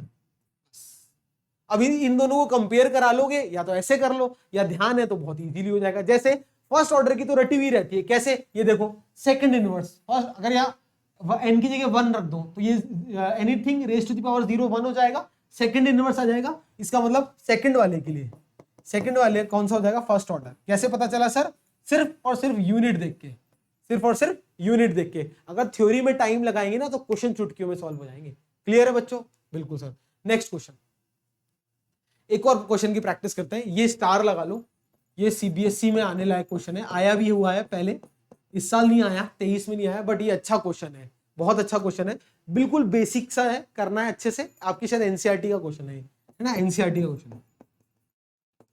देखो बहुत इजी है, कोई भी एक रिएक्शन दे रखी है, उसका रेट लॉ भी आपको गिवन है, ऐसे ही क्वेश्चन आते हैं। देखो 2a + b, ऐसे इस तरीके से आपको रेट की लॉ दे रखा है, ये k की वैल्यू भी गिवन है, k की वैल्यू गिवन है sir. Calculate initial rate when A की concentration is given and B की concentration is given. Calculate rate when A is reduced to इतने मोल। मतलब सबसे पहले आपको A की concentration, B की concentration दोनों गिवन है, और K की यूनिट भी गिवन है, रेट लॉ भी गिवन है, इनिशियल रेट निकालना है। चुटकियों का सवाल है, आओ निकालते हैं। कैसे, देखना सॉल्यूशन। इधर देखो, रेट इनिशियल रेट निकालना है, R1 मान लो, इनिशियल को RI मान लो, इज इक्वल टू K की वैल्यू कितनी गिवन है, 2 × 10 की पावर -6 डाल दो। अरे इस रेट लॉ में ही डाल दो सब चीजें, इनिशियल रेट आ जाएगी। देखो इनिशियल रेट क्या हो जाएगी, K की वैल्यू गिवन है, इनिशियल कॉन्सेंट्रेशन A की कितनी गिवन है 0.1, और बी की कितनी गिवन है 0.2, तो 0.2 का स्क्वायर, ये मत भूलना क्योंकि इसमें ऑलरेडी गिवन है, स्क्वायर करना है। करो सॉल्व, कितना आएगा देखना, इसको सॉल्व करो कितना आएगा। 2 इंटू देखना 10 की पावर -6 इंटू ये 10 की पावर -1 लिख लो, ये लिख लो 4 इंटू 10 की पावर -2, 2 टू 4, हाँ 100 आएगा ना नीचे, हाँ ठीक है। 4 टू 8, 8 इंटू 10 की पावर -9 आ जाएगा, क्या आ जाएगा 8 इंटू 10 की पावर -9। अब यूनिट ध्यान रखने का कोई दिक्कत नहीं है, रेट की यूनिट हमेशा क्या होती है, कॉन्सेंट्रेशन पर यूनिट टाइम, मतलब मोल पर लीटर पर टाइम, ऐसे निकालो, ठीक है। ये क्या है, हाँ देखो ये क्या है, रेट, रेट कांस्टेंट था वो, ये रेट नहीं था, रेट कांस्टेंट की यूनिट थी। रेट की यूनिट तो हमेशा क्या रहेगी, मोल पर लीटर पर टाइम, क्या रहेगी, मोल पर लीटर पर टाइम, टाइम कितना है सेकंड में, बस खत्म। रेट कांस्टेंट में अपन को देखना है फर्स्ट ऑर्डर है सेकंड ऑर्डर है, रेट में तो हमेशा वही होगा। आप चाहो तो उसको रेट, इसकी जो यूनिट्स है उसको सॉल्व कर लोगे तो भी आ जाएगा। अरे आया या नहीं आया, कुछ भी नहीं करना, इनिशियल रेट में के की वैल्यू डाल दी, ए की वैल्यू डाल दी, बी की वैल्यू डाल दी और सॉल्व कर दिया। अब नेक्स्ट पार्ट समझने का है, देखो नेक्स्ट पार्ट समझने का है, समझाता हूं क्या है। इक्वेशन आपको गिवन है क्या, देखना 2a + b giving a to b।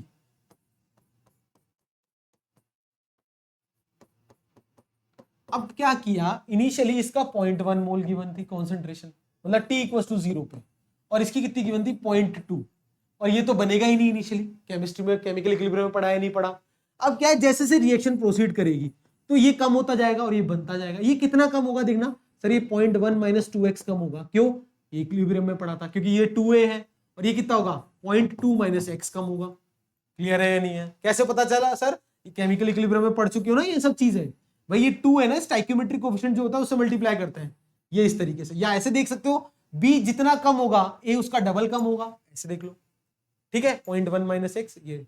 अब ऐसा क्यों किया सर आपने, क्वेश्चन देखो, क्वेश्चन ये कह रहा है कि पहले तो इनिशियल रेट निकाल दो जो कि आपने निकाल ली, अब आपको रेट कैलकुलेट करनी है जब ए की कॉन्सेंट्रेशन इज रिड्यूस्ड टू 0.06 मोल, मतलब जब ये ए की कॉन्सेंट्रेशन, ये ए की कॉन्सेंट्रेशन आपकी, ये पूरी ए की कॉन्सेंट्रेशन जब 0.06 के बराबर हो जाए तो इसकी रेट निकालो। तो रेट का एक्सप्रेशन तो आपको पता ही है क्या है, a की पावर 1 और b की पावर 2।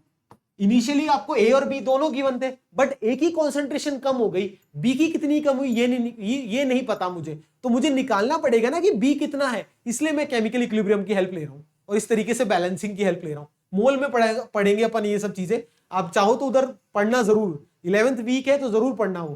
क्या किया सर, 0.1 0.2 गिवन, ये कम होगा कितना होगा 0.1 - 2x, ये कम होके कितना होगा 0.2 - x होगा या नहीं होगा, चेक करो, चेक करो कोई भी डाउट है। अरे ये कितना कम होगा, क्लियर है बिल्कुल। अब ये गिवन है कि ए की कॉन्सेंट्रेशन 0.06 मोल पर लीटर हो गई है, ये गिवन है क्वेश्चन में, इसका मतलब 0.1 - 2x की वैल्यू आपको गिवन है कितनी 0.06 गिवन है, तो इसका मतलब सर 2x की वैल्यू कितनी हो गई 0.1 - 0.06 करना कितना आ रहा है 0.04, और x की वैल्यू कितनी आ जाएगी देखना 0.02। अरे कैसे आई, समझ में आया नहीं आया सर, कैसे आई, क्वेश्चन में गिवन है कि रेट निकालो, निकालते हैं कब, जब a की कॉन्सेंट्रेशन 0.06 हो जाए, तो a की कॉन्सेंट्रेशन 0.06 हो जाएगी तब b कितना होगा वो निकालने के लिए मुझे ये x फैक्टर निकालना पड़ेगा या नहीं निकालना पड़ेगा, कितना डिसोसिएट हुआ निकालना पड़ेगा या नहीं निकालना पड़ेगा, वही निकाल रहा हूं। x की वैल्यू कितनी आ गई 0.02, अब ये यहां रख दो, तो b की कॉन्सेंट्रेशन कितनी आ जाएगी सर 0.2 - 0.02 कितना आ गया 0.18। ये कैसे आया, क्लियर है। अरे सर ये कैसे किया आपने, इनिशियली आपको ये गिवन था, ये भी गिवन था, जैसे से रिएक्शन प्रोसीड होगी ये कितना कम हो जाएगा, पॉइंट इनिशियल कॉन्सेंट्रेशन में से 2x कम होगा क्योंकि यहाँ 2 लिखा हुआ है, और ये कितना कम हो जाएगा 1x क्योंकि यहाँ 1 लिखा हुआ है। बिल्कुल ये आपको गिवन है 0.06 के बराबर, तो x निकाल लिया, x यहां रख दिया, तो b की कॉन्सेंट्रेशन आ गई, बस a की कॉन्सेंट्रेशन पता है, b की पता है, k की यूनिट भी पता है, तो रेट फाइनल या r की वैल्यू कैसे आ जाएगी, k कितना था, k आपको कितना गिवन है 2 × 10 की पावर -6 लिखो, 2 × 10 की पावर -6। a की कॉन्सेंट्रेशन कितनी गिवन है, इधर ये x मत लिख देना, गलती कर देते हैं, a ये पूरा है, ये पूरा कितना गिवन है 0.06 इंटू बी की कॉन्सेंट्रेशन कितनी निकाली 0.18 का होल स्क्वायर, इसको सॉल्व कर लेंगे तो रेट कितनी आ जाएगी, इसको सॉल्व कर लो रेट आ जाएगी। क्लियर है, कोई भी डाउट, इसको सॉल्व कर लेना। 3.88 इंटू 10 की पावर -9 के अप्रॉक्स आएगा, ये आंसर है। रेट की यूनिट क्या होती है? मोल पर लीटर पर सेकंड, मोल पर लीटर पर सेकंड, ठीक है, या मोल लीटर इनवर्स सेकंड इनवर्स, ऐसे भी लिख सकते हो। कैसे, ये इंपॉर्टेंट है, ये पार्ट इंपॉर्टेंट है कि कैसे निकाला बाद में। अरे ये तो इजी सा है कि के दिया है, ए दिया है, बी दिया है, ये तो बच्चों जैसा सवाल है, लल्लू, तीनों चीज डाल दो, रेट की इक्वेशन में इनिशियल रेट निकाल दी। अब क्या पूछा है कि ए की कॉन्सेंट्रेशन जब 0.06 रिड्यूस हो गई है तो बताओ रेट क्या होगी। तो सबसे पहला काम अपन को ए की कॉन्सेंट्रेशन जब 0.06 हो गई है उस टाइम पे बी की कॉन्सेंट्रेशन निकालनी है मुझे। उसके लिए मैंने किसकी हेल्प ली है? Chemical equilibrium, degree of dissociation की हेल्प ली है। उसकी हेल्प से मैंने बी की कॉन्सेंट्रेशन निकाल ली, वो यहां रख दिया। अब बी की कॉन्सेंट्रेशन, ए की कॉन्सेंट्रेशन पता है तो रेट निकाल लेंगे। इस तरीके से क्वेश्चन आता है बच्चों। क्लियर? डन। चलो नेक्स्ट टॉपिक पढ़ते हैं, मॉलिक्यूलैरिटी। आज की क्लास का लास्ट टॉपिक है। अगर मॉलिक्यूलैरिटी की बात करें तो मॉलिक्यूलैरिटी की डेफिनेशन क्या होती है? The number of reacting species in any elementary chemical reaction which must collide together to produce product. मतलब जैसे कोई भी केमिकल रिएक्शन है, ये NH4NO2, ये डिकम्पोज होकर N2+2H2O बना रहा है। इसका मतलब सर रिएक्टेंट्स कितने हैं? एक। तो एक ही रिएक्टेंट है जो कि क्या कर रहा है? प्रोडक्ट में कन्वर्ट हो रहा है। इसका मतलब एक रिएक्टेंट अगर प्रोडक्ट में कन्वर्ट हो रहा है तो इस रिएक्शन की मॉलिक्यूलैरिटी कितनी है? 1। क्लियर है बच्चों? उसी तरीके से अगर मैं बात करूं 2HI, तो 2 HI है, एक और एक 2, तो 2 HI आपस में कोलाइड करके क्या बना रहे हैं? H2+I2। तो इस रिएक्शन की मॉलिक्यूलैरिटी कितनी है? 2, क्योंकि कितनी रिएक्टिंग स्पीसीज आपस में कोलाइड कर रही है? 2, तो इसकी मॉलिक्यूलैरिटी कितनी होगी? 2। यूनिमॉलिक्यूलर बोलते हैं जिसकी मॉलिक्यूलैरिटी 1 होती है। अगर मॉलिक्यूलैरिटी 2 है तो बाइमॉलिक्यूलर बोलते हैं, 3 होती है तो ट्राई, टेट, और 4 होती है तो टेट्रा, एंड सो ऑन। तो यह है मॉलिक्यूलैरिटी की बात। तो मॉलिक्यूलैरिटी बेसिकली क्या है सर? कि किसी भी केमिकल रिएक्शन में कितने रिएक्टेंट आपस में कोलाइड होके प्रोडक्ट बना रहे हैं, उन नंबर ऑफ रिएक्टिंग स्पीसीज को क्या बोलते हैं? मॉलिक्यूलैरिटी। क्लियर है? तो मॉलिक्यूलैरिटी के बारे में अगर इंपॉर्टेंट पॉइंट अगर अपन लिखना चाहे तो पहला पॉइंट क्या होगा? इट टेल्स कैसे बताते हैं? Molecularity is basically the number of reacting species, the number of reacting species in a chemical reaction, species, ठीक है, in a chemical reaction. Reacting species मतलब रिएक्टेंट की बात कर रहे हैं। मॉलिक्यूलैरिटी अगर मैं स्लोएस्ट स्टेप की बात करूं, फॉर स्लोएस्ट स्टेप, अगर कोई भी रिएक्शन है, आपको गिवन है कॉम्प्लेक्स रिएक्शन, और उसकी जो स्लोएस्ट स्टेप होगा, उस स्लोएस्ट स्टेप के लिए जो मॉलिक्यूलैरिटी है वो किसके बराबर हो जाएगी? सर ऑर्डर के बराबर। क्यों? बेसिकली खुद सोचो, अगर कोई केमिकल रिएक्शन, मान लो मैं बोल रहा हूं H2+Cl2 इज गिविंग 2HCl, और मान लो ये स्लोएस्ट स्टेप है किसी केमिकल इक्वेशन का, तो बताओ ऑर्डर कितना है? मॉलिक्यूलैरिटी कितनी है सर? 1+1 2, क्योंकि एक H2 और एक Cl2, तो मॉलिक्यूलैरिटी कितनी है? 2। एक मॉलिक्यूल H2 का, एक मॉलिक्यूल Cl2 का आपस में टकरा के HCl बना रहा है, तो मॉलिक्यूलैरिटी होगी सर 2। अगर ये स्लोएस्ट स्टेप है तो इसके लिए रेट लॉ लिखना क्या होगा? इसके लिए रेट कितनी होगी देखना, K H2 की पावर x, x क्या हो जाएगा? कोफिशिएंट 1, और Cl2 क्या हो जाएगा? की पावर भी क्या हो जाएगी? 1। क्यों ही सर? क्योंकि स्लोएस्ट स्टेप में क्या होता है सर, जो कोफिशिएंट होते हैं वही रेज टू दी पावर में चले जाते हैं। तो इस केस में ऑर्डर भी कितना हो गया? ऑर्डर भी 2 हो गया, मॉलिक्यूलैरिटी भी 2 हो गई। तो इसका मतलब स्लोएस्ट स्टेप के लिए मॉलिक्यूलैरिटी और ऑर्डर क्या होता है? सेम होता है। क्लियर है? बिल्कुल सर क्लियर है। तीसरी इंपॉर्टेंट बात, मॉलिक्यूलैरिटी हमेशा क्या होता है? एक non integer value, integer value होती है। क्या होता है? एक इंटीजर वैल्यू होती है। पॉजिटिव बोलूंगा, रादर पॉजिटिव इंटीजर वैल्यू, मतलब 1 2 3 so on. It can not be, molecularity can not be, it can not be 0, fraction और नेगेटिव। मॉलिक्यूलैरिटी ना नेगेटिव हो सकती है, ना फ्रैक्शन हो सकती है, ना 0 हो सकती है। क्लियर है? और मॉलिक्यूलैरिटी हमेशा कौन बताता है? हम एलिमेंट्री रिएक्शन के बारे में ही हमेशा बात करते हैं। तो मॉलिक्यूलैरिटी किस रिएक्शंस की बात करते हैं? एलिमेंट्री रिएक्शन के बारे में बात करते हैं, उन्हीं की मॉलिक्यूलैरिटी के बारे में अपन बात करते हैं। आई होप आज का लेक्चर अपन को क्लियर होगा। आज का लेक्चर इतना ही था, मॉलिक्यूलैरिटी तक अपन ने पढ़ चुके। नेक्स्ट क्लास में अपन पढ़ेंगे डिटेल में first order, zero order reactions के बारे में, इंटीग्रेटेड लॉ के बारे में। तो पहला लेसन बहुत इंपॉर्टेंट होता है किसी भी यूनिट का, इसको अच्छे से गो थ्रू करिएगा। समझ में आया तो लाइक जरूर कीजिएगा, शेयर कीजिएगा। मिलते हैं नेक्स्ट लेक्चर में। एक होमवर्क है आप सब बच्चों के लिए आज, कि आपको डिफरेंस लिखना है ऑर्डर ऑफ रिएक्शन और मॉलिक्यूलैरिटी में। जरूर लिखिएगा बच्चों, क्योंकि ये क्वेश्चन सीबीएसई में आता रहा है, हर 1-2 साल में कभी ना कभी ये पूछ लेता है, तो इसको अच्छे से पढ़ लेना। आई होप सब चीजें क्लियर है। अच्छा लगा तो लाइक जरूर कीजिएगा। मिलते हैं नेक्स्ट लेक्चर में। Thank you.